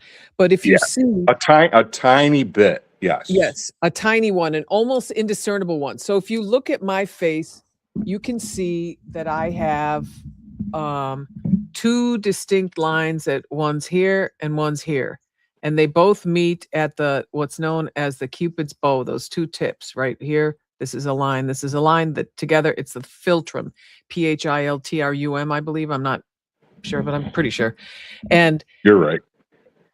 his is a little bit off. If you look at the way his hair is growing right there on his upper lip, it's not a straight line. It looks like he has some kind of a scar or something right about here that's causing hair not to grow there. Interesting. Correct. I agree totally with you, Maureen. One of the things that struck me about him is his gait, how Yes. he hunched over and how he favored, it almost looked like the left shoulder had some kind of an past injury because it kind of slopes down a little bit. And I get it. He's leaning here. He's walking. He's leaning. We don't have an actual, him standing upright, but I think it's unique enough where somebody could recognize that. I think he's looking in the glass panel on the other side of the door. That door had a floor to ceiling, like a 12-inch wide glass panel on either side of the door. And I think he's just tipping over to look into that. I also think when he's ducked over, just my opinion, everybody has their own. I also think that when he's bent over a little bit, it's to disguise how tall he is or what he actually looks like, because it did really. What do you think, Dan? You talking about when he first walks in, he's looking down? Yeah. Yeah, that's the first time I seen the video, that's what I thought. I said, he's looking down as if he doesn't want that camera to pick up his eyes and this part here. That's the first thing I thought of, but I don't know. Maybe not. Yeah, we won't know. Well, what's interesting when he comes up, I mean, he is consciously making decisions to completely try to move his head away from any kind of visual Correct. capability at all, right? Yes, that's what I think. Yeah. But then he picks the craziest things. I mean, he picks the weeds up like, right. As if that's going to work, and it was almost like an afterthought of, well, wait a minute, this isn't supposed to be here. I mean, of course I don't know that, but my thought process is, this guy has gone through all of this planning. He's got the Ralph Crandom, as Dr. Picato says, he's got the kit right out of the Honeymooners, where Ralph dressed up with the helmet and, Yeah. a pot on his head right back in the day.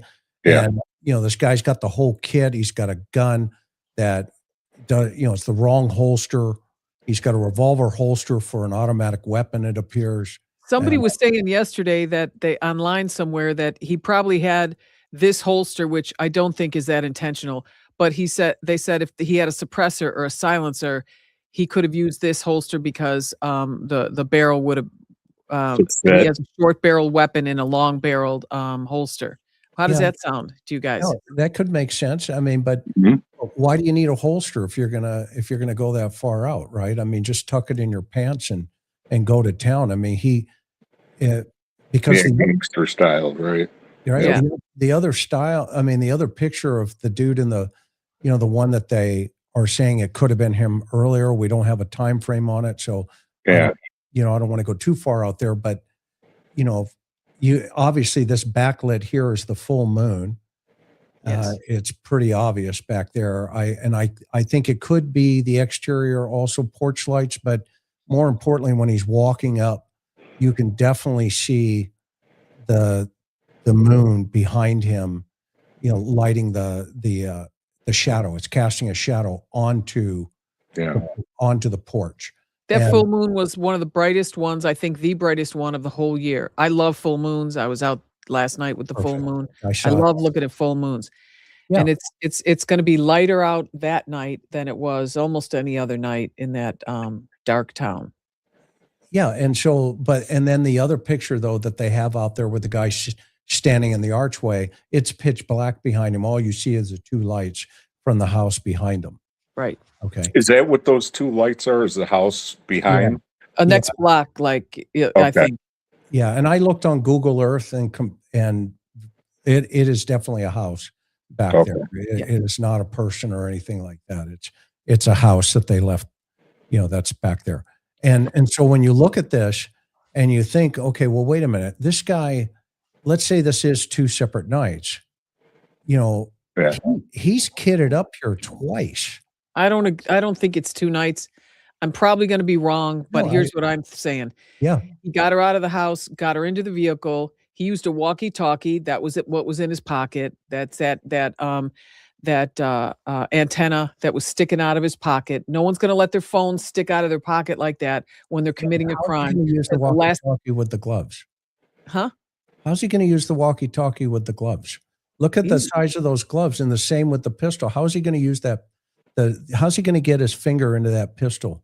Guard? Oh, well, the pistol's another story, and I think he is dressed to intimidate here and to scare the hell out of anybody and to, I don't know, maybe misdirect someone if an image does come across the screen. Maybe he's familiar that, maybe this person knows.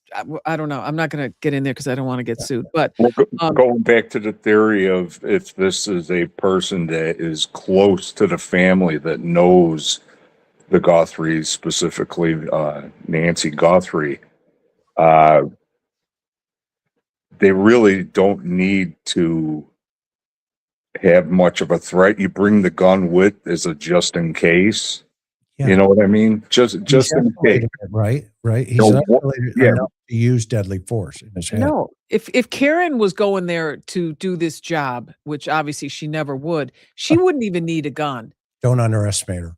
No, but what if during the course of it you run into somebody that wasn't supposed to be there, like walking their dog or something right out in front, something along those lines? You never know.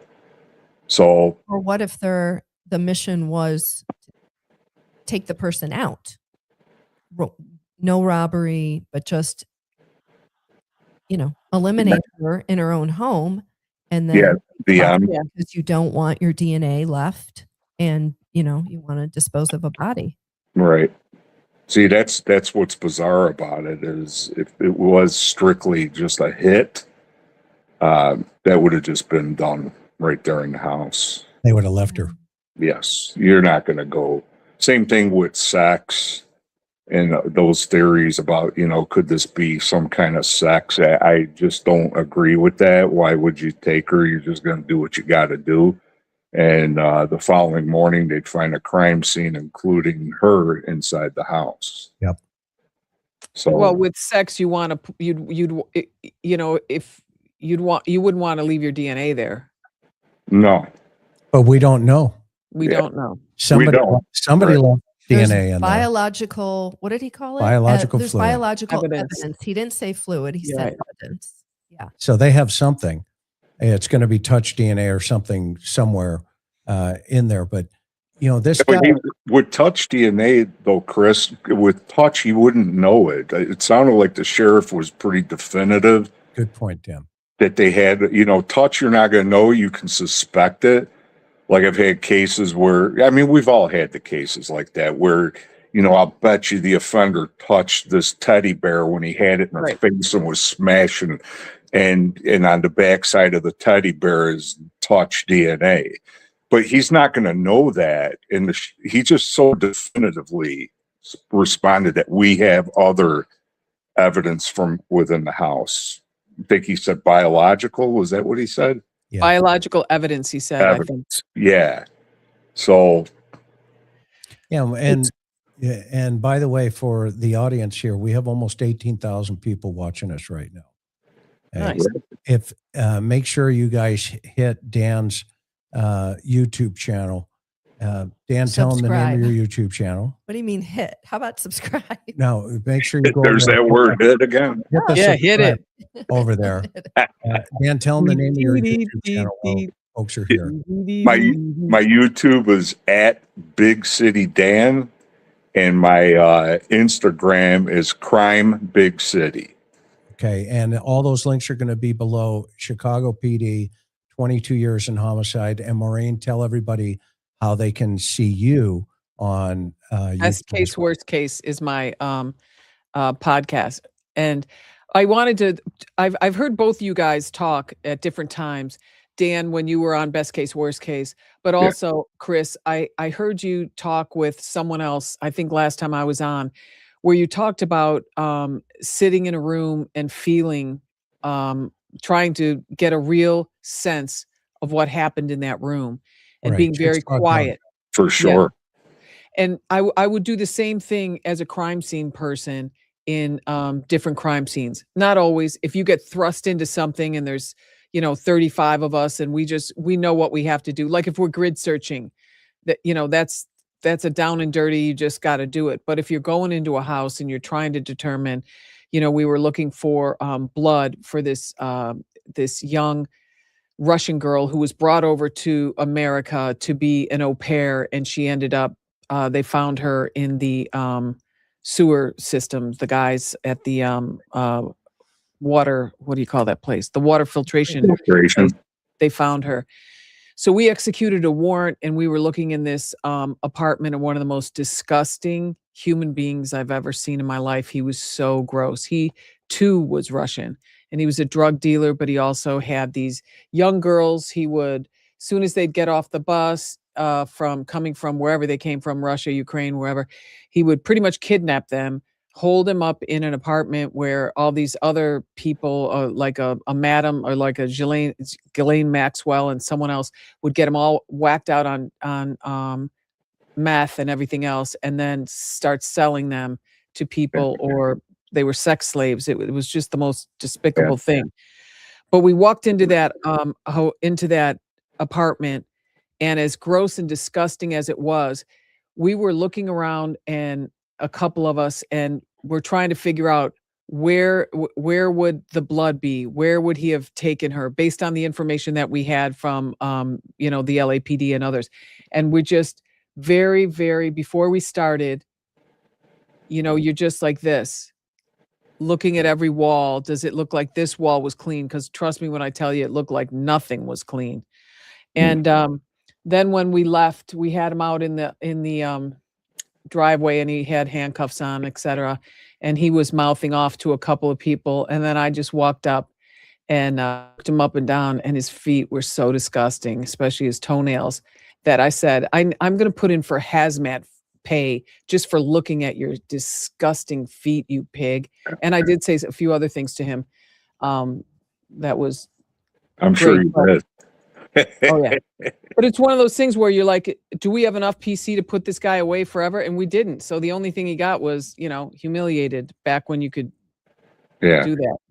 Whatever. So my point is, No, back to I your think point. people do the same thing with Yeah. where are the fingers? Where did they touch? Where would the blood Right. be? Yeah. Yeah, when you brought up, and we talked about this the other day, Maureen, Chris, and I do believe, and to some out there watching right now, it may sound kind of goofy, but it's really not. A crime scene will talk to you, and you just have to be able to pick up on what it's saying to you. And I do truly believe the victims will speak out to you. So I would always go into a scene and I would just take it in. Just be quiet for a while. Just look. And you'd be surprised how you could figure out just about exactly how everything went down inside that house. Same thing on the streets with an outside crime scene. And I couldn't stand when they would remove the body. Because people were coming out, it's getting loud, it's getting crazy. So they would get the body out of here. I couldn't stand it because the way that body is positioned can tell you volumes. And, back in the day, we would never remove the body. I don't care how loud people were getting, they would get locked up. But you could tell, and there was cases that we solved where it was actually friendly fire because of the way that body was positioned. So it's friendly. Between gangs, not the police, right? No, right, exactly. So between gangs are shooting each other. Well, this guy got one in the back of the coconut. Just the way that he was laying and the way he was positioned, you could tell. Oh, and here's more shell cases. You could put it together, and actually, like I said, scenes will tell you. Well, that was shooting into occupied clothing, though. Yeah. Yeah. Right. Remember the knife used to go on full auto? So, that we. I'd be in big trouble. I've got the biggest coconoggin on earth. Yeah. I think Fitz and I are right. It isn't bigger than mine, Maury. I know. What nationality are you, Dan? I'm Lithuanian, German, and Scandinavian. Well, the Lithuanians, that explains that. Yeah. Well, let me, Dan, you're up to 1,000 subs already. What does that mean? Subscribers over at his wow. at his channel. Thank you, everybody. Guys. This is awesome. How fun is that? Yeah, thank you. How fun is that? And let's grab some of these. Go ahead. While you're cute, yes, let's definitely take people's questions. But I do want to ask Maureen and Dan, kind of the one obvious question here, but based on your experience, do you think that this case will be solved? Yes. Yes. However, I am concerned about prosecution. And why is that? Because I just hope that certain things weren't done the wrong way early on in this investigation. I'll just leave it at that because I don't want to put anything out there where that could help defense, but I am concerned about it. Okay. And Maureen, you're confident that this case not can be solved, but will be solved? Yes, I think it will. I think we're going to end up they have to pull it out. I mean, we've got to have a break in this case. This is ridiculous. And when you have $1 million on the table and someone isn't coming forward, that's just bananas. It means something. It does. It means a lot. But I did want to say one thing to the viewers, and that is I introduced Dan to Chris, and we had a phone call, and we were talking about certain things. And the three of us were saying we would love, love, love to go into Nancy's house, and maybe with our own, once, before it gets cleaned, before the family has a cleaning crew come in, and just walk the crime scene to see. I love it. What we think. What do you guys think? I think it's an excellent idea. I'd be all for that because even though I'm retired now, I would love to be able to help solve this case. You and me both. Yeah, and I mean this poor 84-year-old lady, and I get a lot of people talking smack to me about politics. Politics has nothing to do Nothing. with these investigations. Right. Just like keep that outside, It's another level. Yeah. It is. So I mean, this is an 84-year-old woman that, Innocent person. yeah, and just I would love to be able to help solve this, and that's why I'm talking about it. Trying to use my experiences through my career, and hopefully something will help trigger. A lot of I was talking to somebody the other day, and they mentioned to me, they said, your generation is the last generation before technology. Yes. And so we think differently. Yes.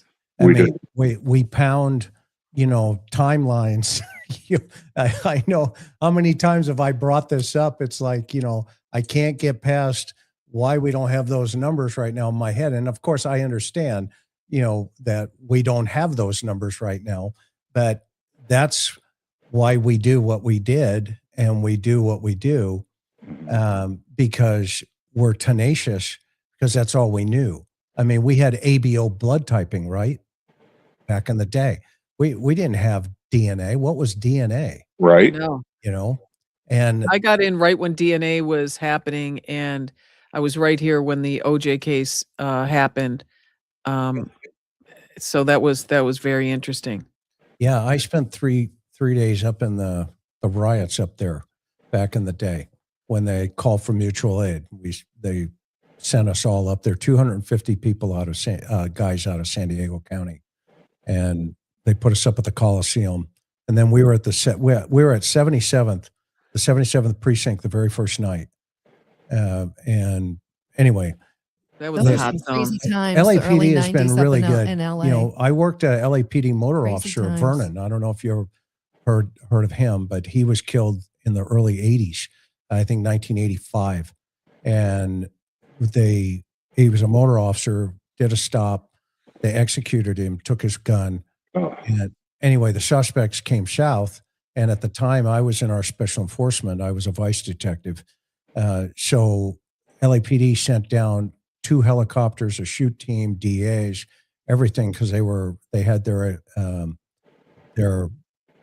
was it SIS team, whatever their team was, that was like deep cover. They had like 4 guys on a Greyhound bus. Oh yeah.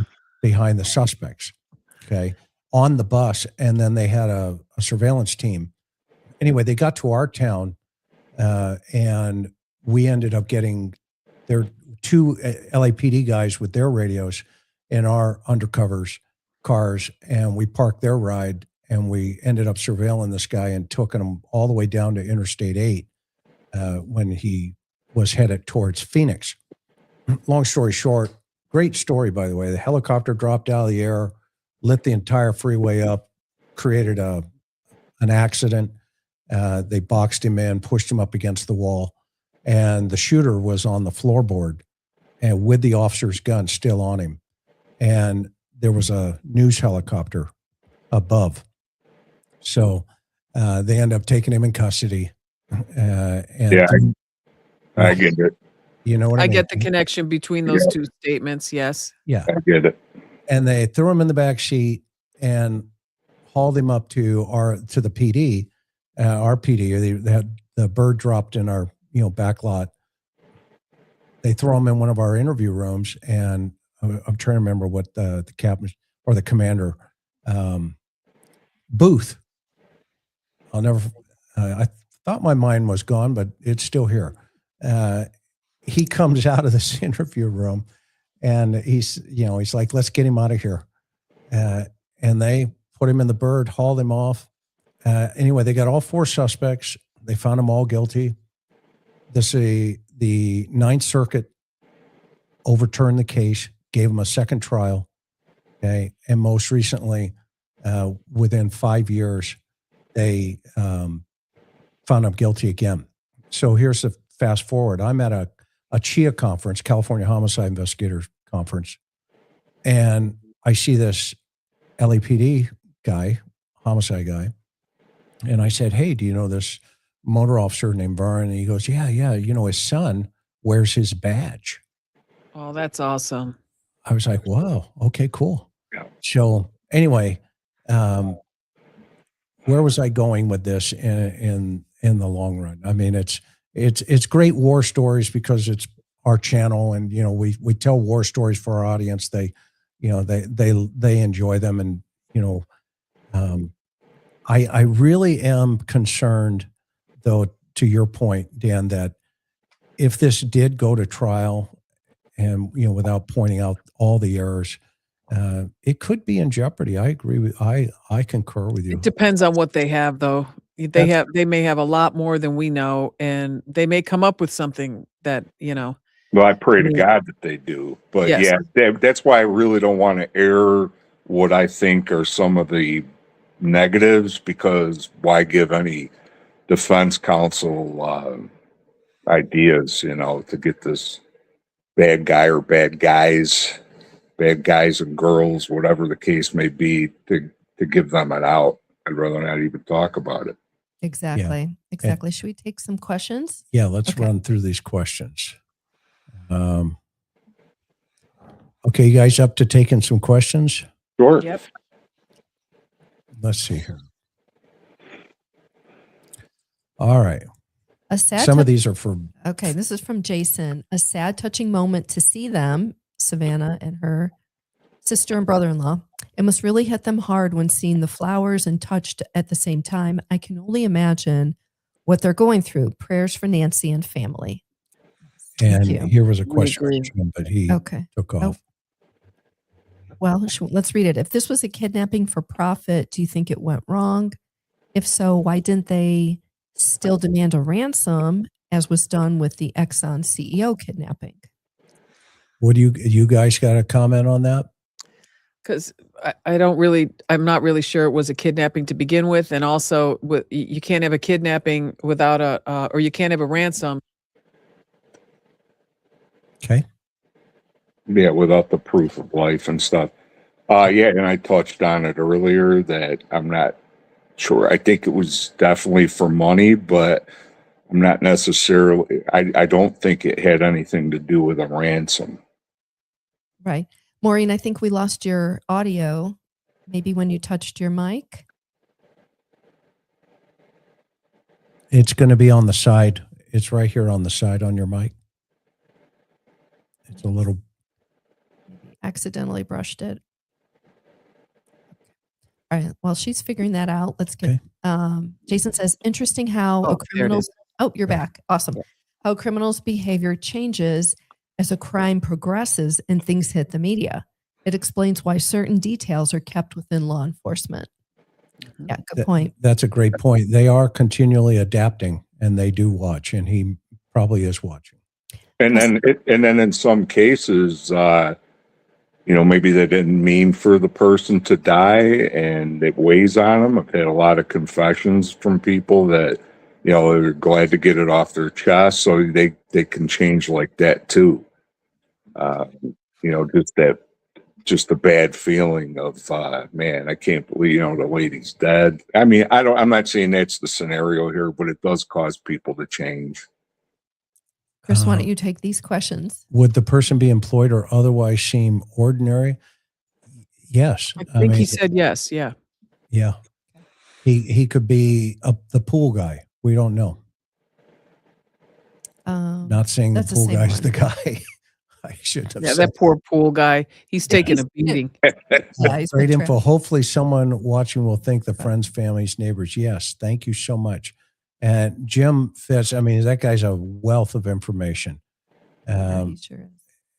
Let's see, Jim, what do you see profile-wise with the perp at the door? Do you think he was hired? He gave a pretty good scenario on that. Jim has left the building. He left. So you have to check out his. You're gonna have to check out his podcast. Yeah, he's got a great show. It seems the guy in the video is wearing a watch. Has this been looked into to see if it's a smart watch? I didn't see a watch, but that doesn't mean there isn't one. But I never noticed that. No, I haven't either. I haven't either. And he's not very smart if he's wearing it. Jason says, am I wrong to ponder that someone acted alone, believing that if others were involved, they would have come forward for $1 million? Dan? Well, that would go back to my theory of, with $1 million on the table, not many people would, if they have information, not many people would not take advantage of that and provide the information unless you just can't. Because you're the one that did it. Interesting. Exactly. Or if you are involved with others, there's no way that you're going to be able to give that information without implicating yourself somehow. Yeah, that makes sense. Raven Gypsy says, I'm not a detective nor any other law enforcement, but I fully agree with Dan. I've had same feelings from day one, inner circle and focused on one. This is more of a comment.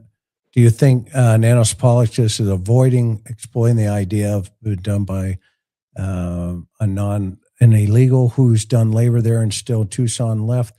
I don't think politics is in play here. I don't either. No, it's not politics. Nobody cares about politics in a big case like this. No. What type of criminal past would this offender have if not caught? Even if this was revenge solely towards Savannah, what type of danger could society be in with someone like this on the loose? It would only people that this offender is fixated on would be, in the crosshairs for something. This could be somebody with a background of like robbery, burglary, violent crimes. But with that being said, the fact that if they do have DNA from inside the house, that type of person should be in CODIS right now. So that tells me they probably don't have much of a background at all. Mm-hmm. Good point. Unless the DNA that they got was not the DNA of the offender. If the DNA from the offender is in some other place, like the handle to the refrigerator, people think, why the refrigerator? You'd be surprised how many people will, like after a murder, eat a sandwich. It's absolutely. It's that crazy. Is so crazy to think. Or have a beer. I Yep. mean, if you have a can of half drunk beer, it could have been the offenders. Or a smoke. And Yep. I had one smoke the cigarette butt into the toilet water. It was the last piece of evidence. This was a cold case. We asked the forensic scientist, can you work this up? We'll give it a try. Major hit, gives a confession. So you never know when they do anything in that house. Ritualistic almost, You never know. Yeah. More of a statement. Look through your channel, found your songs. Yeah, I got some music out there. A little backstory, 30 seconds. My dad went to the New England Conservatory of Music as an Irish tenor, and I picked up his voice, so that's where that came from. Gotcha. Just before he went in the Marine Corps, 1944. My dad was a Marine too. Boom. God bless. Sorry. We got lots of them in the family. Susan says, do any of you think the perp has something weird with his hands or hiding? Why did he hold them over the camera like that with that flat palm? Most would flat palm over the camera. Yeah, most of us would go like this. Yeah.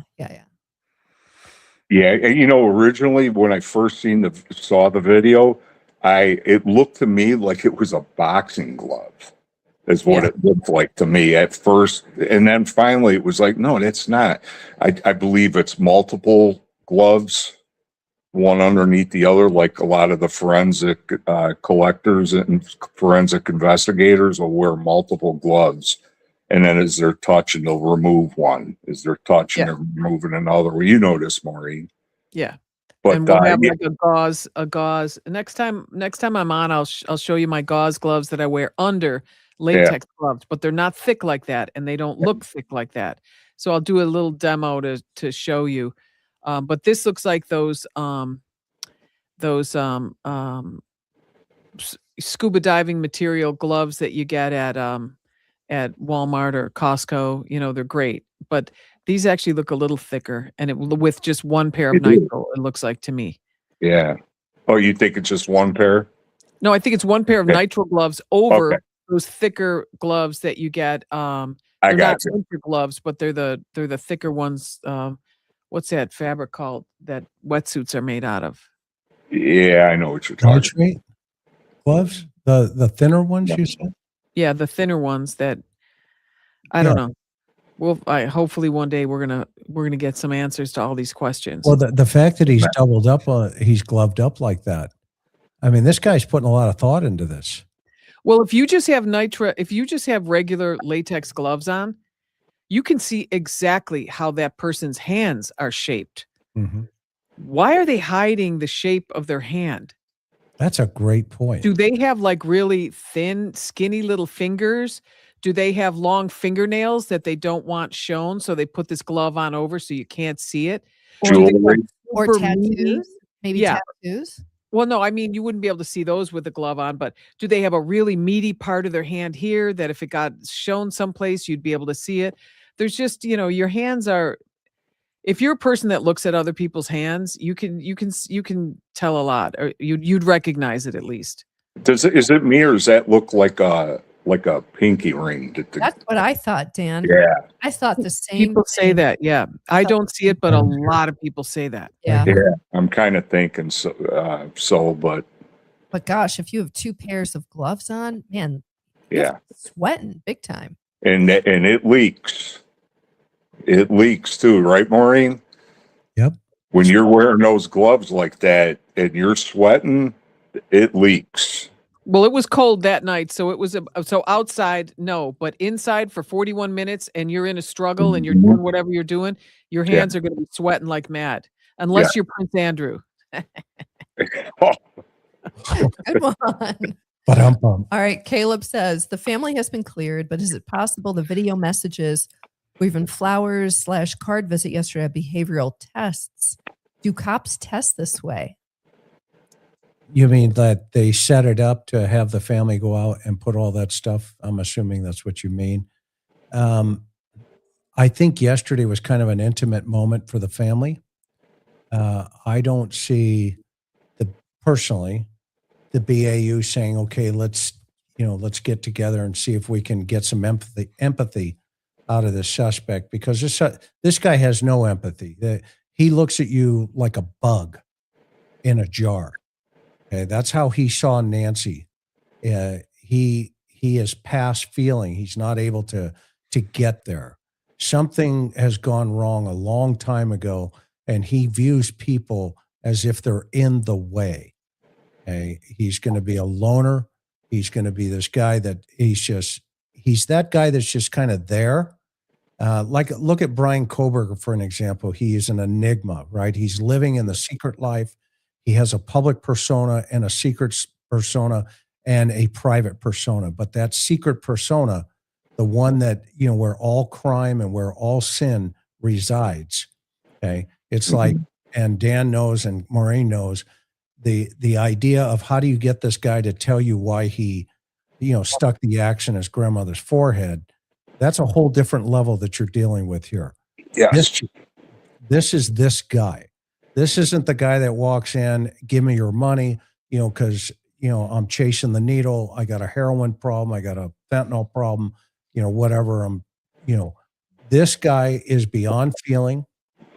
He's calculating, evident of the fact that he got away with it for 30 days so far. And we still haven't found Miss Nancy. So he's smart, but he's not the sharpest tool in the shed.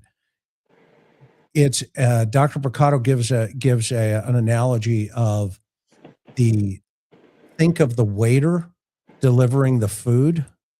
Restroom break. Yeah, but the chef is in the kitchen. He's gonna go to the restroom. I love him. Hang on for I know. let me pull him out for a second while he goes to give the guy some dignity. But that's who this suspect is. He sees you as a bug, like when you were a kid. Remember how you used to catch the fireflies and you trap them in there and you Some kids put holes in the lid, other kids didn't. This is the kid that didn't put the holes in the lid, and he would hold the bugs and he just watch them. That's the suspect. I guarantee it. Yeah, well, I mean, obviously, anyone that could do this to such a vulnerable person is just beyond a terrible excuse for a human. Yeah. He has no soul. And to Yeah. torture the family, it's just, It's I don't know. horrific. Yeah, and they're still doing it, right? Yeah. Go ahead. Raven says, and Nancy couldn't walk without assistance or a cane. So how does it only take 2 minutes? Not buying that story. Yeah, I'm not buying that one either. Great point. Get her inside the house. Tussin says, I wonder if there are any steps in the garage into the house. Yeah, like maybe 2 steps or something. Yeah, like that, which I is thought pretty about 2 steps. unusual. That's what I picture too, Karen. Yeah.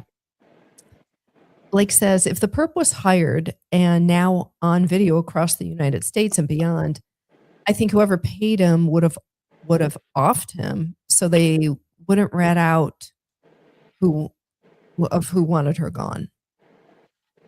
Yeah, I mean we don't know. I mean, this is, again, like Jim was talking about, this is a very high risk suspect. He took a lot of risk here. Big time. Yeah. Michelle says, did the family see Nancy in the house? The sheriff answered yes, but does it mean that they walked her in or watched her walk in? At some point, the sheriff said they walked her in and got her settled, which is what any of us would do with our 84-year-old mom. And it would take a few minutes. Ma, do you have everything you need? Ma, where's your? I'm going to make sure all the doors are locked, or whatever you do. What are you doing tomorrow? You know. Yeah, no, I'm going to make sure that she gets in safely and there's nobody in the house, nobody waiting. Yeah. You know. Yeah, when you're related to law enforcement, we have been known to clear a few houses when we walk Yes. in. And it Yes. can be shocking if you're not used to it, right? Yeah, we think So differently. good, Maureen. That is so true. I had to get used to Yeah. it over the It's like, years. just stay right here. Yep.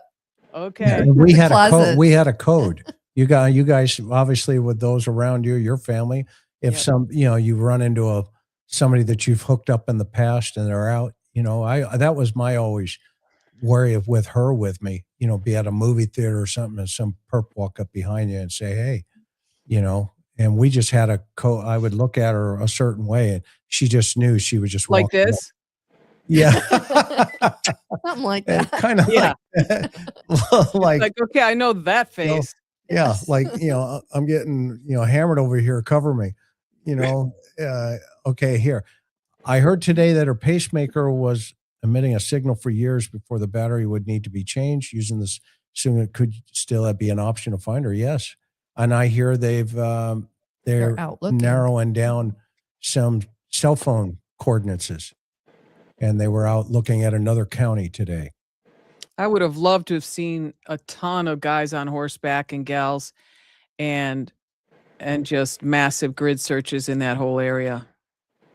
Yeah. I feel Totally agree. like we didn't see that. We didn't. I feel like, and it's boggled my mind. Why wasn't that done? Right. I didn't see a lot of cadaver dogs out there either. And how many times have we gone back with cadaver dogs again? Over the same land. Yeah, the put some same booties area. on their feet and let them go find whatever they do. If you slow down the video with the door, you can see another light come up to the right in between the flowers, like there's another person. I've heard that a couple of times. I haven't seen can't it. see it personally. I can't either. Yeah. I looked and looked, yeah, but that doesn't mean it's not there. It's just I couldn't see it. Yeah. Chris, the last word from Sheriff Thomas told him to drop her off, waited a couple of minutes and left. Don't think they use an app for garage. Okay, thank you so much.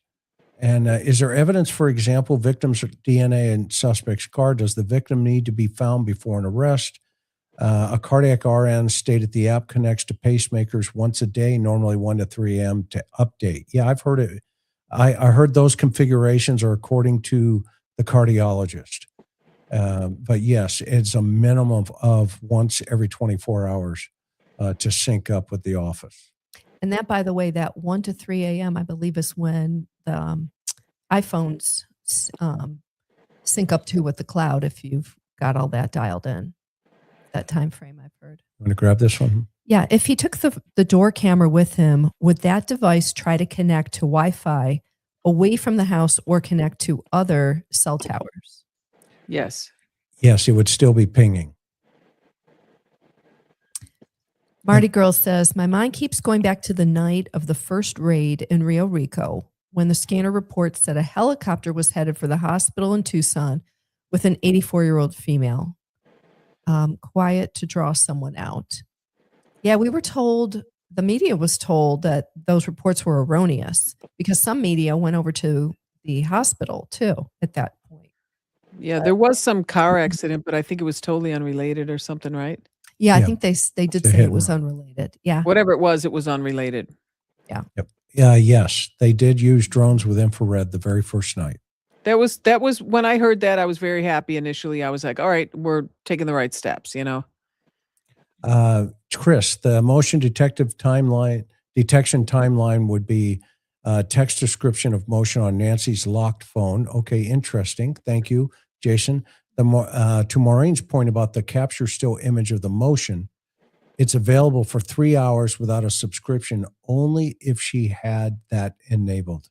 That's what it is. Thanks, Chris. Thanks, Jason. Interesting. Is it possible someone could have taken Nancy for her organs? Probably not at 84 years old, but that is a very interesting thought. It is it is an interesting thought, but yeah, I would agree with you, Chris. Jim, Dan, have you ever had any capers like that? Taken for organs? Yeah. No, but I've seen like babies cut out from the womb, Nice. stuff like that. But no, not for organs. Okay. New Jersey Elaine says, what about looking in the desert? What strategy has been or should have been taken? Yeah, that area is high desert. I mean, Karen and I, when I first retired, we used to live up in the mountains just above Tucson. And, you know, that we lived in an area near what they call Sholo. And it was a 3-hour drive, but all of that area is really interesting terrain. Rugged terrain, dense, tough. I mean, everything that we've been hearing people on the ground report it. But you know, that's the area they have to search. It's never perfect. I mean, Absolutely. every one of these cases, it's always tough. Remember with Suzanne Morphew? Yeah. In Colorado, rural part of Colorado, it was mountainous, it was rugged, it was tough to get dogs And there, but they did grid searches there.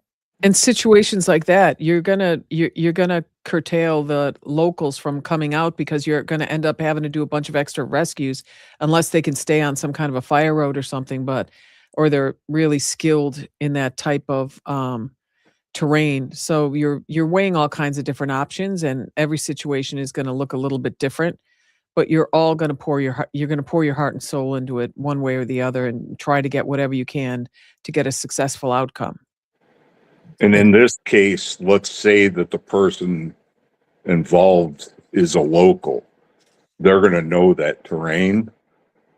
And then let's say that whoever, agents or sheriff's office, whatever, if they get to a certain location, say, well, I'm not going in there.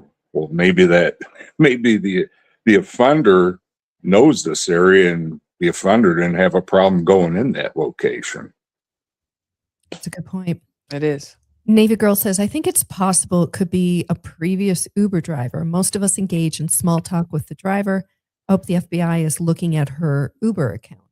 They are. I wish I wish the press people would have gone over and asked her church lady friends, does she always take an Uber over to Annie and Tommaso's house, or does she usually drive herself? Or yeah, because church friends are going to know a lot. Yeah, that would have been a great question to ask. Yeah. Connect the dots, sibling resentment. What AG/TC receive help from Nancy's 3 mortgages and cut off. Nancy Guthrie upset about AG being Well, I A haven't heard of that. Wiccan. I haven't heard of Wiccan, that's his ad. Okay, that's new.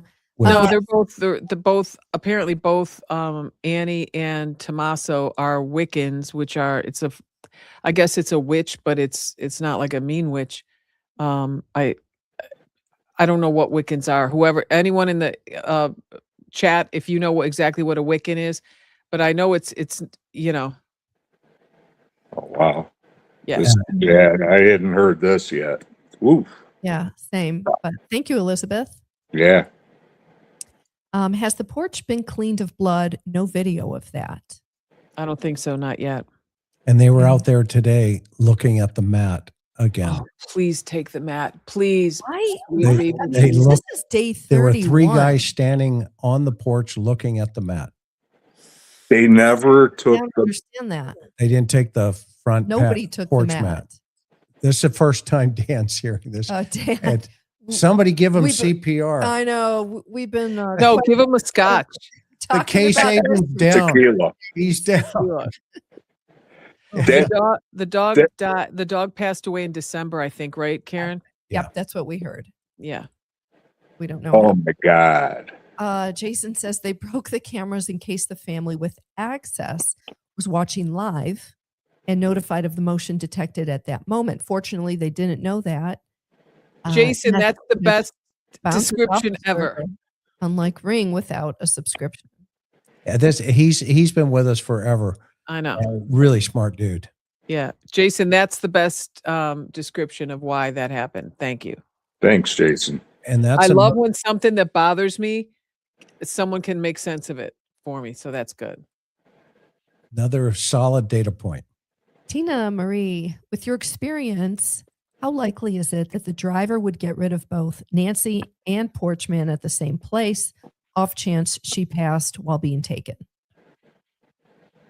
Well, yeah. I mean, if you're in a conspiracy with another person who was the only one seen on video, it would probably be a good idea to get rid of at least him. You know, Keep a secret if 2 are dead. right. Interesting. I haven't watched Luke's video all the way yet to give an opinion on that, but I will, and we can talk about that later on. But he has, And he gave a couple different interviews. Am I right? yeah. At Or this was it his point, you know, he attorney? has an attorney who has said his guy's not involved, and so we'll just have to take that for what it is right now. Yeah. Yep. Jim, if the ransom went wrong, what are the chances they had a plan in place? Is that why there is a lack of evidence if something went wrong? Okay, this is Sorry, Jim, sorry. well, this is why I go back to, you know, the guy in LA. Every time I see that kind of comment, I immediately start thinking, well, wait a minute. Now, Dan, I don't know. Do you know about the guy in Los Angeles that was taken out by the FBI within a couple of days? Yeah. In Hawthorne, they hooked him up in Hawthorne. He's from Torrance. Right. Yeah. Right. Yeah, I can't say that I'm familiar with that, but maybe I've heard it, but just off the top of my head now. He's the guy that was texting Tommaso and Annie saying, hey, whatever he said. About the Hey, big we're still waiting for the money or something. And then there was a 9-second phone call that the guy made to Tommaso. Is it to Tommaso? Do we know that? Because in the affidavit, it only says to a family member. So, I mean, that would be like gigantic for me. Yeah. I heard Tommaso, but Really? I don't know. So Okay. if you're saying that that's in question, then That's fine. No, Let's leave it. we're Put a good. question mark on that one. Yeah, but so out of the blue, this guy says, hey, you know, I think I'm going to interject myself into the largest, you know, kidnapping case since the Lindbergh baby in terms of publicity. Mhm. And he's in LA. He sends two text messages. We only have one of them in the affidavit. Okay. They mentioned 2, but there's only one mentioned in the affidavit with the verbiage, and a 9-second phone call to a family member, but we don't know who that family member is. And those text messages go to Annie and to Tommaso, her husband, the daughter whose car's in the impound, and her husband. who is nowhere in the environment in this case.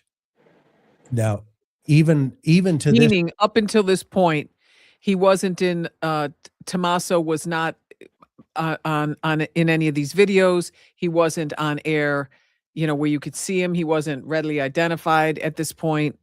So Until yesterday's video. Yes. Yeah. and so this guy is completely in the dark in this. And this guy in LA decides, you know what? I'm going to text message Tommaso. He doesn't text message the victim's brother or the victim's son. He doesn't text message Savannah that we know of. Okay. But he does text message the older daughter, Savannah's sister, and her husband. is Annie older than Savannah? Yes. Yes. Okay. She's the oldest daughter. Protects Annie and Tommaso. Correct. They're Well, the- truth be told, you wouldn't be able to find Savannah's phone numbers. right. And if you talk to Savannah, if you try to reach out to Savannah, you're just going to hit a bunch of lawyers or security people. She has a whole team of security people, and apparently they do a really outstanding job for her. Mhm. And the brother, I wasn't even sure where the brother lived until about 4 days ago. Vermont. Yeah, right. I didn't even know that. So I don't know, but it's very strange. It is. So out of the blue, he fires off these text messages, and based off of that question, real fast. Chris is going to go to his notes. One of my things was, Chris is going to the murder book. Yep. I'm going to the Case book, guys. file. Buckle up. He's got a case file with your last name on it. Look out. There we go. Spoken like a true guy. Okay. Here is the text message. It's a question, by the way. Now, mind you, Savannah, her sister, and her brother are on national TV reading a prepared BAU letter looking for proof of life and trying to gain empathy with a suspect who has their 84-year-old mother. Okay? Mhm. Go ahead. In the interim, they get a text message. The daughter, the oldest daughter, and her husband, who is nowhere in the environment, i.e., he's never been on TV, nobody knows who he is, nothing at all. But he receives a text message. And here's the message. And it's a question. Quote, "Did you get the Bitcoin? We're waiting on our end for the transaction." That's the question. Mhm. And it goes in the form of a text message and hits his phone. Okay. And then he makes a 9-second phone call to a family member, some unknown family member that the affidavit that the feds have do not tell us who it is. Okay. So I thought, wait a minute. That's weird. This guy in Los Angeles has just interjected himself just randomly into this whole case behind the scenes to not just the daughter, but to the husband, who's not even forward facing in terms of the public appearance on this thing. Yeah. But he's like in the background somewhere. Well, why not send it to Savannah's husband? Why not send it to the brother's wife, the other brother who's the fighter pilot in Vermont? Why not get them involved in this fraud as well? Things Right? that make you go, yeah. Right. And so the feds immediately gleep on this guy and get him through IP. He used a burner phone. He used a bogus number, a voice over IP burner phone number, and they grab him. Okay. And they indict him in Los Angeles. And so he was pitted in LA They have since moved him to Tucson in the federal court system. Okay. So I've been really, really suspicious of, one, that guy went away really fast. Okay. And you and I both know sometimes it's like, first one to the door gets the best opportunity, right? Right. And so I thought, well, wait a minute, why are they running this guy over to Tucson for his arraignment? Why don't they just keep him in LA? Now they can do that. We both know that. Mhm. But why was it necessary to get him over to Tucson? And then the other weird part the other day, and Maureen, I want to hear your opinion on this one, is who's out at the house? It's not Pima County or the state district attorney. It's the U.S. Attorney's Office. Right. Why are they out there? Whenever you're in a task force situation like this, you're going to have decisions that are going to be made throughout the entire thing. Like, hey, are you going to take this part, or are we going to take it? Because you can divvy up a case in a number of different ways, believe it or not. And you may say, hey, to the U.S. attorney, can you guys do all the conspiracy stuff and maybe keep it separate enough where if one prosecution isn't successful, you can rely on the federal prosecution. Right. Does that make sense? Yeah, no, we did that in Letitia Hernandez. Okay. I mean, I understand that, but also there's got to be another reason that they're standing there. If this is a homicide, it's going to be a state case. Right. Unless the sheriff lets it go. So, and so I was just curious about that guy. Again, he goes into my column, as on the board, like Jim would talk about, rip the sheet, throw it up, put it on the board and just write, this doesn't look right. Okay, it doesn't feel right. Not really sure about this guy. Let's dive into this guy. And lo and behold, he has a very extensive, record. Okay. One of the questions I asked Maureen while you were gone is, why didn't he get hold of the fighter pilot's wife and engage her into the conversation? Why didn't he get hold of Savannah's husband, engage him into the conversation? Why is it he only gets hold of the Annie and Tommaso? What, that it just, I know. right. I know it's strange, but I'm trying to look at both sides of the coin, which is what I'm sure we all do. Oh, we in have this to, situation. yes. Yeah. Yeah. So I'm like, yeah, that's very weird that he did this. But then you start thinking about it. Like if you go on any of these sites and you're trying to look somebody up, some people are a lot easier to look up than others. And maybe a school teacher has his cell phone number listed. Like Tommaso, and Annie is a poet. And so, maybe she is easy to get in touch with also. Yeah, but why are you downloading Tommaso's phone? Help me understand that one in the investigation. Well, he spent the evening with her on her last night, the last time anybody saw her. He drove her home.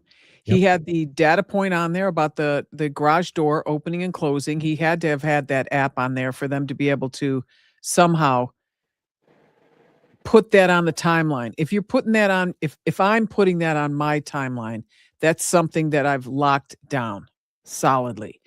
And you have your basic timeline where you're writing down everything you've got and how do we narrow this down and which do we have completely locked down? Let's start writing that timeline, because the timeline stuff is very often part of your affidavit, whatever affidavits you're trying to do for a search warrant or whatever. So yeah, they would look at it for that. They also want to know who he's talking to, because he is the last person to see her. He did spend the night with her. We don't know if there was some kind of an altercation or something along those lines. You want to see who he was talking to or texting with or anything. And you want to rule him out. If we're going to rule you out, this is what has to happen. Do you understand? Yes, let's do it. That makes sense. I agree. It does make sense. They have his data. Yeah. They downloaded it over at the house, and they Would took celebrate. Yeah. Yep, they took it. But here's the crazy part is they went back And back. And and back. And back. and they keep going back, and that's kind of just crazy in of itself. It is. Just saying. All right, But they before- never went to anybody else's house. Not As yet. far Other as far than as the fam- search warrants, where they hit, and I think that was a geofence hit. Mhm. They Me too. people. they got into the geofence, and the cast team says, "Oops, we got this, we got that, we got this. Bingo, here we go." And they started connecting those dots. Yep, I'd agree with that. Before we do any more questions, I know Maureen, you're on a time hit, and she's Yeah. going to have to leave. But thank you so much for being You're here. welcome. We're always grateful to have you. And Dan, can you Definitely. stay with us a little longer? Sure. You need Sure. to jump too. Get over I'm to good. their Okay. channels and subscribe to everybody. Yes. Best case, worst Thank case, you. Maureen's podcast. Thanks, guys. Aloha. Thanks, Maureen. Talk to you Thanks, soon. Maureen. Maureen, thank Thanks. you. Have a good Dan. one. Appreciate you. Yep, appreciate you too. Have What am I fun. doing here now? There we go. Okay. All right. Dan, are you good for taking some more questions? Sure. This is fun. Okay. I think we already did that one, Chris. All right. Yep. Some of these are just comments too. Okay, I Was think it we a already- police scanner? I think we already did touch on that one. I think we put that one up. Okay. Okay. Someone mentioned in that he used the holster because the gun had a silencer. I think it's a theory. Yeah, that's don't a theory know. that's Yeah, out. it's a It theory. could be. Maureen touched on it earlier, and it definitely makes sense because of the length of it with the added on with the silencer, which would that revolver holster would accommodate a semi-automatic pistol with an attached silencer. Makes sense. Any the Quiet Fun said, any idea where the blood leads from the porch?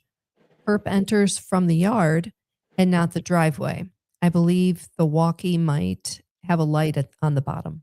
Yeah, it's a 90-degree blood drop, so they're straight down. Yes. And Dan, we're not sure that it is also coming from just an injury. It could have come from an item as well. Let's say the suspect used an item and he was still holding that item. That would also cause that blood to go straight down, like you may see on the porch, and it's moving out onto the sidewalk as it's going towards the driveway. So great comment. Very good comment. And another thing to add on to that, and this is kind of far out there, but if it is, the whole thing is staged, the blood could be staged. Love it. Could be. It's out there, but you have to consider everything. You got to think outside the box. FYI, I had my Q app on my garage, and regardless of how I opened it, a timestamp would come over the app on my phone, clicker, code, or app. Yeah, and that's Yeah. why the pattern of life that we're talking about. How did the next morning, did they use the garage? Nobody's been able to tell us how they got in the house. Yeah.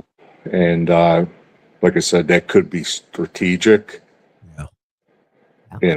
Definitely could be. They don't want to share that because when you do get somebody in a room and it's time to interrogate them, you don't want that information out there. Exactly. Beacon of Hope says, could Porch Guy just be using the mouth flashlight to see? I see flash before he puts his head down. If he had been there before, which he had because he removed the camera, wouldn't they have seen the camera? That's a great question. Yeah. That is a great question. You would hope if he's done his homework. What phone did Nancy have? Did they gain access to? We don't know that. I mean, she had a cell phone. We know that. Right, but didn't the sheriff say her phone was in the car, in her car? I don't know if that's been verified. I think it was in one of his press conferences. I'll go find out guys and Gonna gals, and find out. we'll circle back on that one. Mary B says, I thought the camera over recorded itself every 20 minutes without a subscription. I think it did, and that's where the feds had to go back to Google and have them pull some strings to try to find that information. Yeah. Jenny and Cooper said, would love for the original crew to come back. Yep, they'll Thanks, be back. Jenny. Don't We're worry. gonna have them back. Mike's out on a holiday vacation. A couple of other guys. I hope that wasn't a slam against me. No, you're going to be part of the original crew. Don't worry. We'd love to We have have- a panel of would like love to 10 have you. people, but Yeah. that would be a very long show. Man, well, Longer than this one. you're always welcome to this channel. Always. Thanks, Chris. I appreciate that. Of course. Yes. Possible, does that say possible waiter serve different meals than the cook planned? Oh, I like that. And based on the analogy Chris is mentioning, which Dr. Brucato talked about on the show, for those following along with that. He said the guy on the porch is the waiter, but the chef is behind. Yeah. Yeah. The architect. Yep. Yes. Yep. It's odd that Flower Memorial in front of the house run over after Savannah leaves her flowers. Yeah, somebody ran over. Oh, are you serious? I don't know if it was purposeful to her flowers, but Thank you, Wanda. it was run over this morning. That's crazy. Isn't that crazy? that speaks politics to me, which is totally wrong. Yeah. You know, Yes, to it do is. something like that is just, come on. Yeah, the Google spike about her name. Yeah. Yeah, saw that. Interesting. Crystal says the porch guy's pant legs look wet. Could he have broken her water sprinkler on the front of the house that we've seen being fixed twice over now? Don't know that answer. No. I don't know that. Matt says the Rio Rico man in the interview, he did right after he. Talking about? So this would be Carlos, a man named Carlos that was pulled over in Rio Rico, which is south of Tucson. And he, I believe, was a DoorDash driver. Okay. Pulled over. He was detained. He was, his car was searched. His home was searched. We heard from his mother-in-law, who he lived in the home with, and along with his wife and apparently children. And then he was released. He was not arrested, and his car was given back. That was and that happened like a couple weeks into the investigation. Okay. Patricia, do you think the perp returned to the scene? Dan, what do you think? Say it one more time. I'm sorry. Oh, yeah. Patricia, I think that's Patricia. She's asking, do you think the perp has returned to the crime scene? I know in my experiences, they often do. Chicago, we didn't refer to them as perps, but the offender, yes, we would.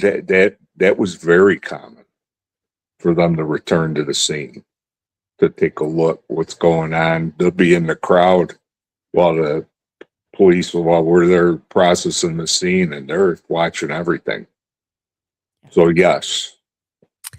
Mike says an informant could pick up the $1 million in cash at the local post office. Yeah, That's what Chris and I. that doesn't make we sense. said the same thing. We're the same way. Yeah. Yeah. That This feels DNS. personal. This feels personal. What do you think about some sort of stalker type person, as far as Savannah is concerned? What do you think about some sort of? Oh yeah, same thing. Yeah, we talked about that at the beginning of this Yeah, we podcast. did. Yeah. Jim went over that I'm too. I'm not really seeing a stalker though. No, I am not either. personally. I I mean, know- again, you have to consider everything, but yeah, personally, I'm not feeling that. Yeah, and then you got a manager, you got a health problem. You know, everything can just go way sideways. too Yes. fast. C Legal Canada says yesterday, Brian Etten, he was interviewing a neighbor, Nancy's neighbor, and he said that many people don't lock their doors. I know, my mouth dropped at that. This person says, I thought, bingo, the reason Nancy doesn't reveal how the perp the reason Sheriff Nanos doesn't reveal how the perp entered is because Nancy didn't lock her door. We don't know that. We don't know We that do now. not know that. And I don't know. I would say, Chris, let's put out a public service advisory to the general public. I don't care what safe community you live in. Please always lock your doors at night. Yes. I can't tell you how many times we've covered these horrible cases, and a neighbor afterwards says, well, we all thought it's a safe community. We don't lock our doors. You really can't. I mean, it's a sad state of affairs, but Yeah. better to be safe than sorry. Please, everybody, lock your doors at night. Yes. And don't leave your garage door openers inside your vehicle with an open vehicle. All they got to do is open the car door, pop the button into the garage. Now they're in your house. That's a great point, Dan. Yes. Common sense safety tips. Yep. Because Savannah was there and she's so high profile, the sheriff assigned a protection detail. That's not uncommon. Mm-mm. Sweater weather. Sweater weather. Thank you for being part of our channel. Like everybody else, we particularly love your handle. It's great. In the card that Annie left at the memorial outside of Nancy's house, the words mama, mom, and mommy were all used in a fairly short note. Thoughts on this being worded strategically for someone to see? Yeah, I don't know about that. If I remember correctly, the first video that Savannah and company did, I want to say that Annie referred to her as mommy. I'm pretty sure. I might be getting it mixed up, but they each mom, mommy, mama. I could swear that they all, like typical your kids, everybody refers differently, mom. Hey, mom, hey, ma, so. And that verbiage was very childlike. When you read that letter, I mean, it's almost like a regression to a child. It was very interesting. Yeah, that's a great point, Chris. It's interesting. Yeah. Debbie K says, Pima County has already released the Range Rover to its owner, but haven't released Annie's car. Why? They only had the Range Rover for a week or less. And so read the audience what the latest is from the PIO. So guys, get this. So we are doing our own reporting with the Pima County Sheriff's Department Public Information Office. That's what PIO is, if you haven't heard that term. And so we reached back out and said to the PIO, okay, if her car, we were told that there is a plan for Annie to get back her car, but we were told it's, quote, a process. So we said, tell us more about this process. How long does it take? What does that entail? And here's what the PIO at the Pima County Sheriff's Office wrote back. She said, this is an ongoing investigation and there's limited verified information available for release at this time. As there should be. Yeah. As there should be, yeah. She says, I answered your question by confirming that the vehicle is in the process of being released to its owner. We have been in contact with the owner and they have been advised of the release timeline. So there's a timeline. That information will not be shared with the media. And then she says, yes, a search warrant was executed for the vehicle. That, to me, the word search warrant is huge. Me too. Because in order to get a search, I mean, as I know you guys know, but I'm sure most of our viewers know, but if you don't, I'll explain it. Search warrant, you have to establish in the affidavit, you have to be able to establish probable cause. And with that, you have to take it before a judge, or if it's federal, the magistrate, or whatever the case may be. And they have to sign off on that you've established a probable cause. Way different than a consent to search. When I hear search warrant, that speaks volumes to me. I am the exact same train of thought. And I thought, well, wait a minute. There's more here. There's more here in River City than right now they're laying out there. Absolutely. Which kind of confused the public, in my opinion, because by him coming out and saying, you know, he should have just left it alone. But the sheriff came out and he said, no, everything and everybody is cleared. Nothing to see here. Move along. Okay. That could be a strategy too, Chris. But won't it bite him ultimately if it does turn backwards? Well, earlier experience. Earlier I kind of touched on it that, I worry about certain things that could lead to problems at prosecution, but I don't think that that's that big of a deal. And it may be a good strategy on the sheriff's part. Okay. It's frustrating as a journalist. I want to know. Yeah. I hear you, but yeah. In that business, it's, the investigative business, all due respect to the media, but we're going to do what we got to do to solve this case. And he may be using the media in that fashion to kind of throw different kinds of smoke signals out there and kind of lead different directions, if you get what I mean. Yeah. It wouldn't be the first time that would have been done in a very high profile case. Correct. She started at the LA Times. I brought her over from the dark side. I just want to take credit. Here's next one. All right. What about the old well on Nancy's property to the left of her house? Was it searched? It's the wood structure. What about the bloody glove and rock? The bloody glove that I believe was found. I hope it was solved. Was it a mile or 2 miles away from Nancy's house? And so there's blood on that glove? That's what people are saying. I don't know. I never heard that confirmed. Yeah. I heard it was collected, but the well, I sure hope, oh my God, I hope that they were thorough on that stuff. Yeah, they threw cameras down there at least. Hopefully. We hope. Okay, let's take some more questions. Okay. Porch guy, posture and hands remind me of a drummer. Interesting. First thought was a winter pair of gloves when I saw them. Interesting. Okay. Do you think the people that took Nancy were paid to do the job for someone else, not for ransom?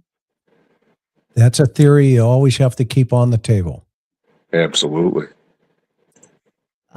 Lil P says there was a guy that came to the scene and spoke to a podcaster, and his vibe was off. He had a ring. He proceeded to go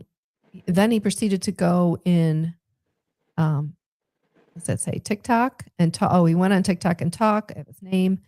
I know we aren't supposed to say it. It starts with a J. Yeah, please don't say it on our channel. Yeah, no, but we're talking about JLR. I think this guy went up there. Don't say his name, but I think he went up to JLR and talked to him. And I'll tell you, that guy works harder than anybody out there on YouTube. He's doing a good job.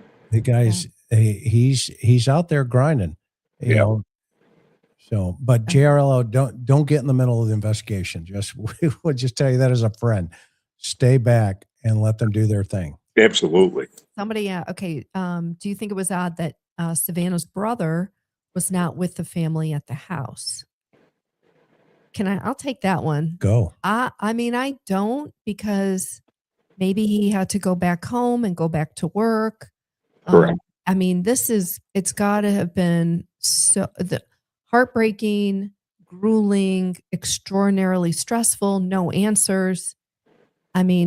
So I don't think it was unusual that her brother Cameron, we didn't see him, but again, we don't really know where he is.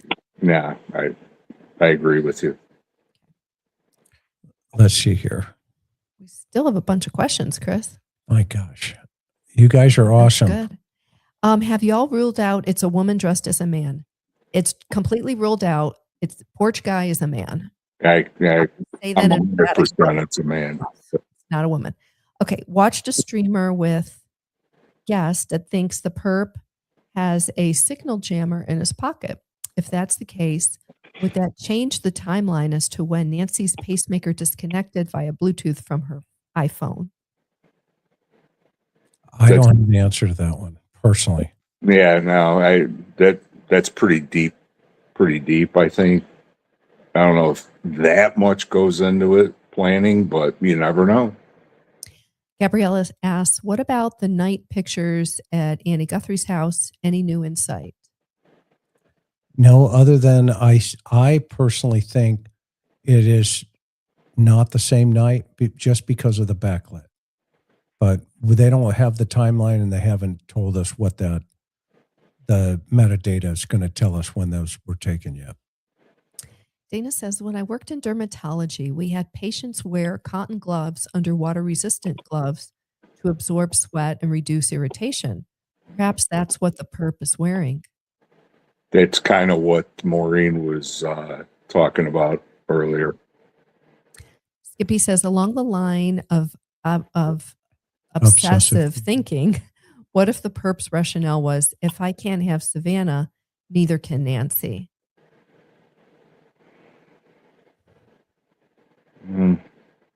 Is it possible? Sure. I don't think it's probable though. Kiki Kuai says, to me, the person had no reason to even be on the front stoop. Seemed performative, like, look, I'm here. Like staged. Yeah. Is that what that? Yeah, I would. That's what she's getting at. It almost does look staged. Yeah. I know. Jason says, regarding the other light, Nancy Grace highlights it on one of her YouTube episodes from last week. Yeah, I saw that. I was on that.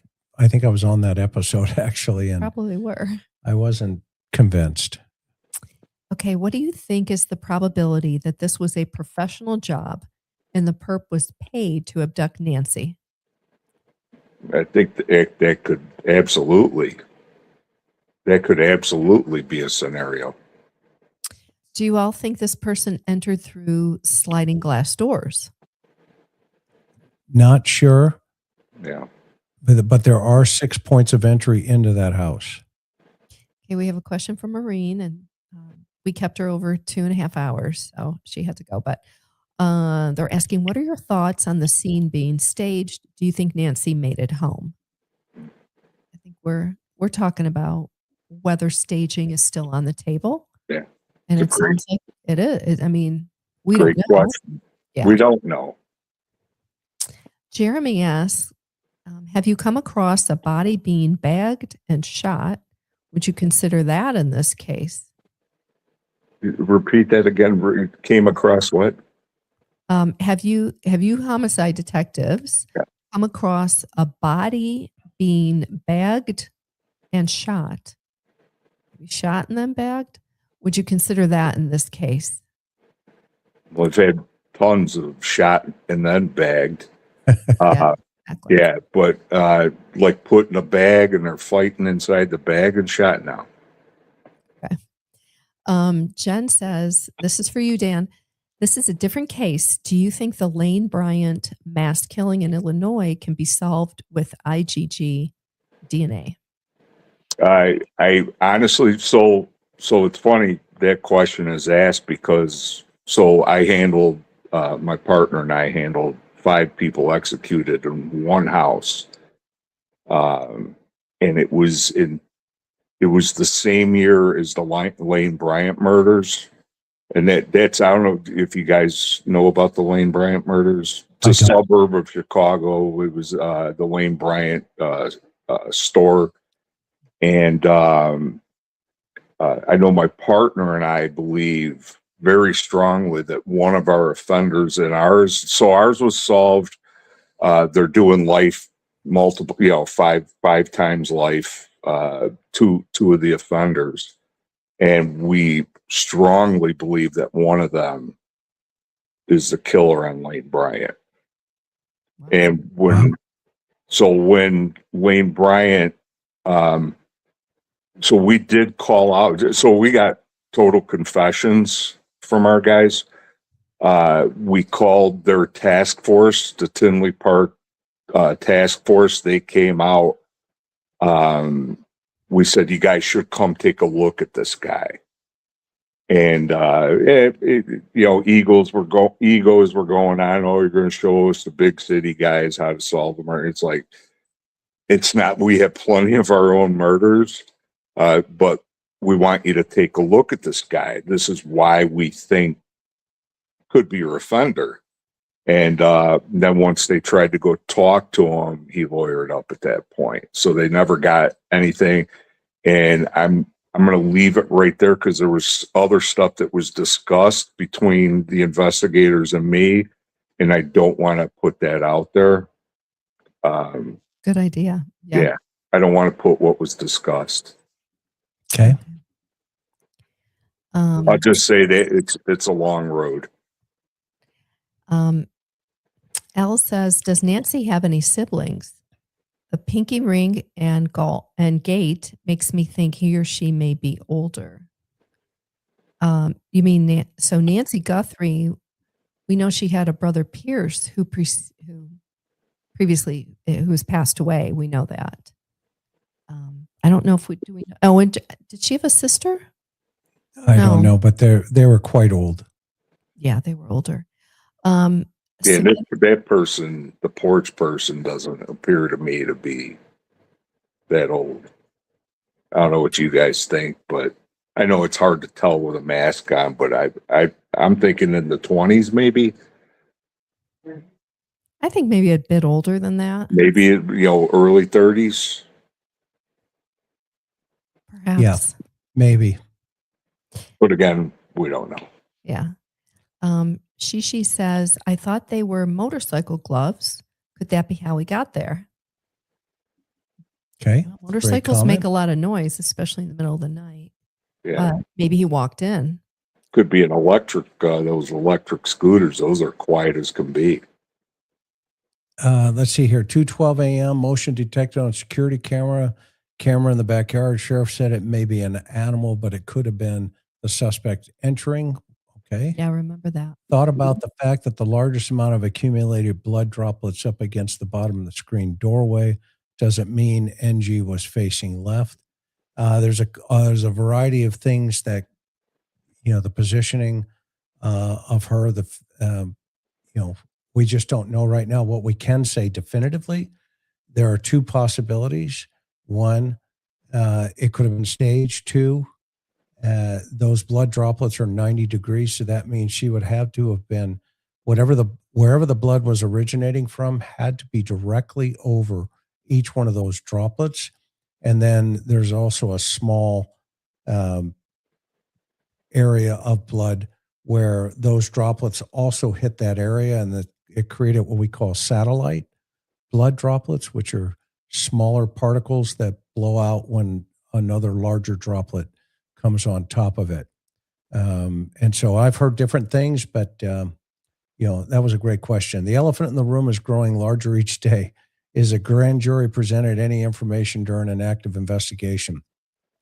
The grand jury in Arizona meets on what days, Karen? Pima County grand jury meets on Mondays and Wednesdays, but as you know, the grand jury is a secret proceeding. Secret procedure. So they do not talk about what they're talking about. You don't know until after they hand down an indictment, if and when they do. Yep. Go back and watch what Sheriff said about the garage time. I know, right? Kinger, love it. Agree, Chris, and it's what the text message said. Thank you. Yeah, that's an anomaly, I think, in these kind of things. And Dan will tell you more than anybody, spending 22 years in homicide, those anomalies end up being gigantic when you start getting the bad guys and they sit in the room with you. Right, Dan? I mean, keep me honest here. And they lean over and go, well, you guys got that wrong. Let me correct you. Yep. And you go, okay, we got it. Yep. Okay, found him in the freezer. Did they check the freezer? We don't know. We hope. Hopefully Yeah. they did. The Oh. on Yeah, hopefully they did a lot. the on-cue system needs Wi-Fi to work. That's the MyQ system to raise and close a garage door. If the perp disconnected the Wi-Fi router, there Yeah. wouldn't be a record of the door opening. Angie, the mailman was just trying to drop off mail and accidentally got close to the flowers. Okay. Okay. Thanks for clearing that. Crime Junkie, if this guy was hired by someone else, he may no longer be alive, which would explain why he hasn't been found. Very true. It's possible. It's definitely possible. Thank you, Mike H., for subscribing to Dan's YouTube channel. Yeah, let's blow his channel up. Hey, thank you. In a good way. Very much. with subscribers. Can you imagine how much we'll learn? My goodness, yeah. So good. Okay. Darcy, OT was the mail driver that ran over the flowers. Okay. Okay. Okay, it was an accident. Yeah, thank you for clarifying that. Yeah. I think the offender watches these shows and shows up too. Yeah, we can't disagree with you. Absolutely. Hopefully you're not the offender. Not with that cute cat picture. No I way. know. Dolls Worldwide. I saw the porch man had an antenna sticking out of his pocket. If so, was it a scrambler? So the Nest camera could not record or send notifications. If so, how would Google then have the images? That's a great point. That is a great point. I mean, we were told it took weeks and Google had to like literally peel layers of an onion was the analogy of going back into the data to be able to find the video and the stills. If blood was staged, where did the blood come from? Okay, so think of this. Hypothetically, all made up here, but we're going to think out of the box. All you have to do is get a face cloth, dip it into the blood, get enough of it saturated. You could walk out onto the porch, squeeze it straight down. You're going to get 90 degree. That one little spot that looks like it's, off base, you could drop it, pick it up. And you just be creative. There's probably 1,000 ways that could have happened. Mhm. It could be staged. Dan, what say you? I agree. Totally. Could definitely be staged. Okay. If Nancy was deceased, why would the perp bring the body with him? Seems like more work, DNA, easier to get caught. This is why I reiterate about the need to grid search the area. Mike says the perp wanted to be seen on camera. It's messaging. Interesting. Yeah, I don't know if I agree with that though. I think that personally, I think that the person thought that it wouldn't record because there's maybe had knowledge that there was no subscription. And I think that was just brilliant work by the FBI when they got those images. Yeah. And that person is probably like literally pooping in the pants, for lack of better words, after they seen that video.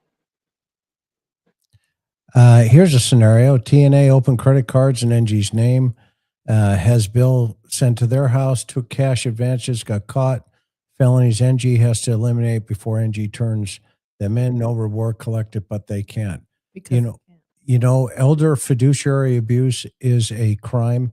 There's no question about it. That type of stuff happens. Let's pray that's not the case here. Yeah.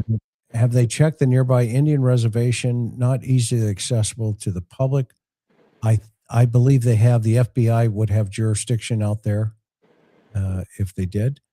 Saw on live today that the mail carrier ran over the flowers. Yes, thank you so much, Tina, for clearing that up. We are grateful.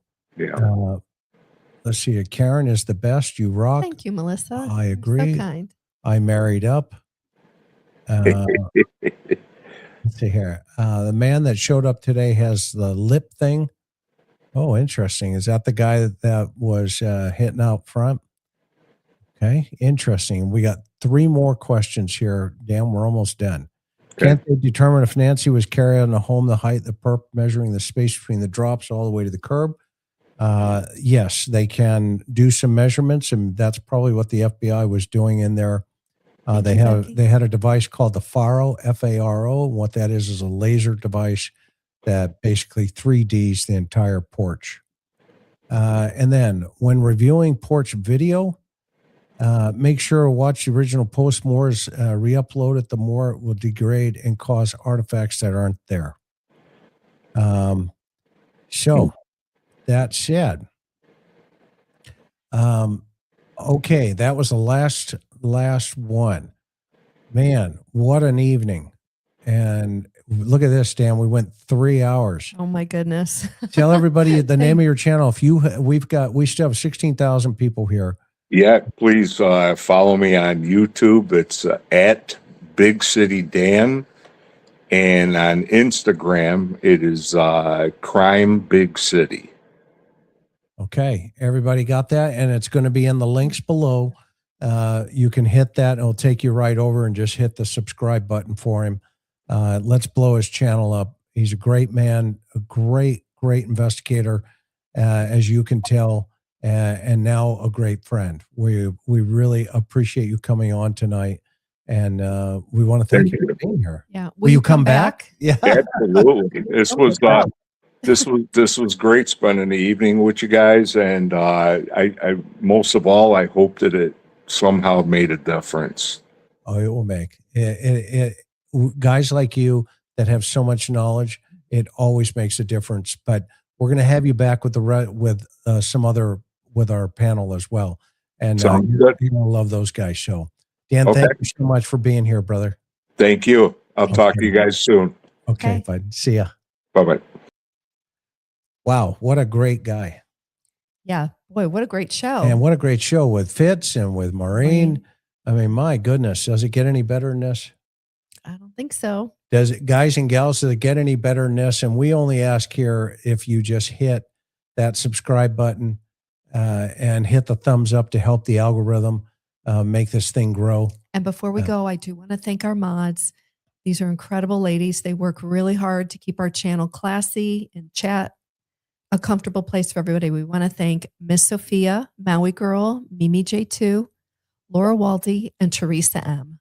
Yeah, great point, hon. And we're going to run over to, let's see here, the lab. Josh is going to have Dr. Picato up over there. I'm going to see if I can try to jump in over there. Boy, so, this is going to be a late night. So guys, all the chatters. Get over to the lab. We're going to have a good time over there too. Yeah, get over to Josh's channel. Other than that, anything else going on, hon? Not yet. When we get any updates or any new developments in the Nancy Guthrie case, we will be bringing it to you guys. Did I marry up or what? All right, everybody, be good to one another. Continue to take care of each other. Aloha, and prayers for our armed services. Everybody out there in the military, our first responders who are keeping the world safe, and all the other countries that are under harm's way, Israel and many others in the Middle East. Keep them in your prayers and your thoughts. Aloha, everybody. Have a good night.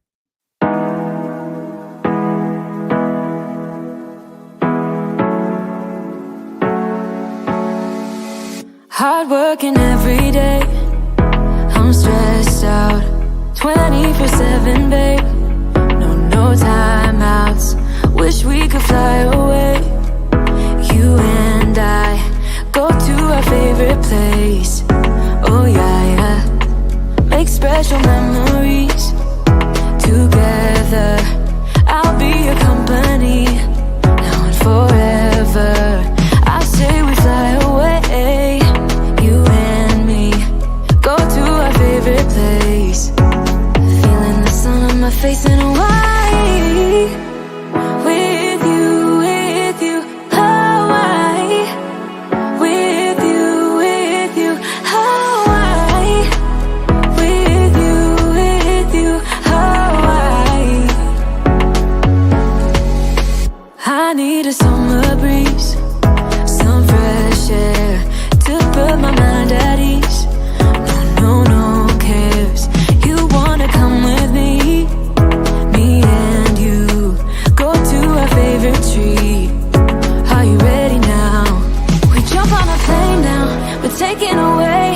Yeah, we're taking away. Don't hesitate now. We're taking away. Yeah, we're taking away. We'll never come down. We're going away. Yeah, we're going away. You and me. Feeling the sun on my face in a while.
Thank you.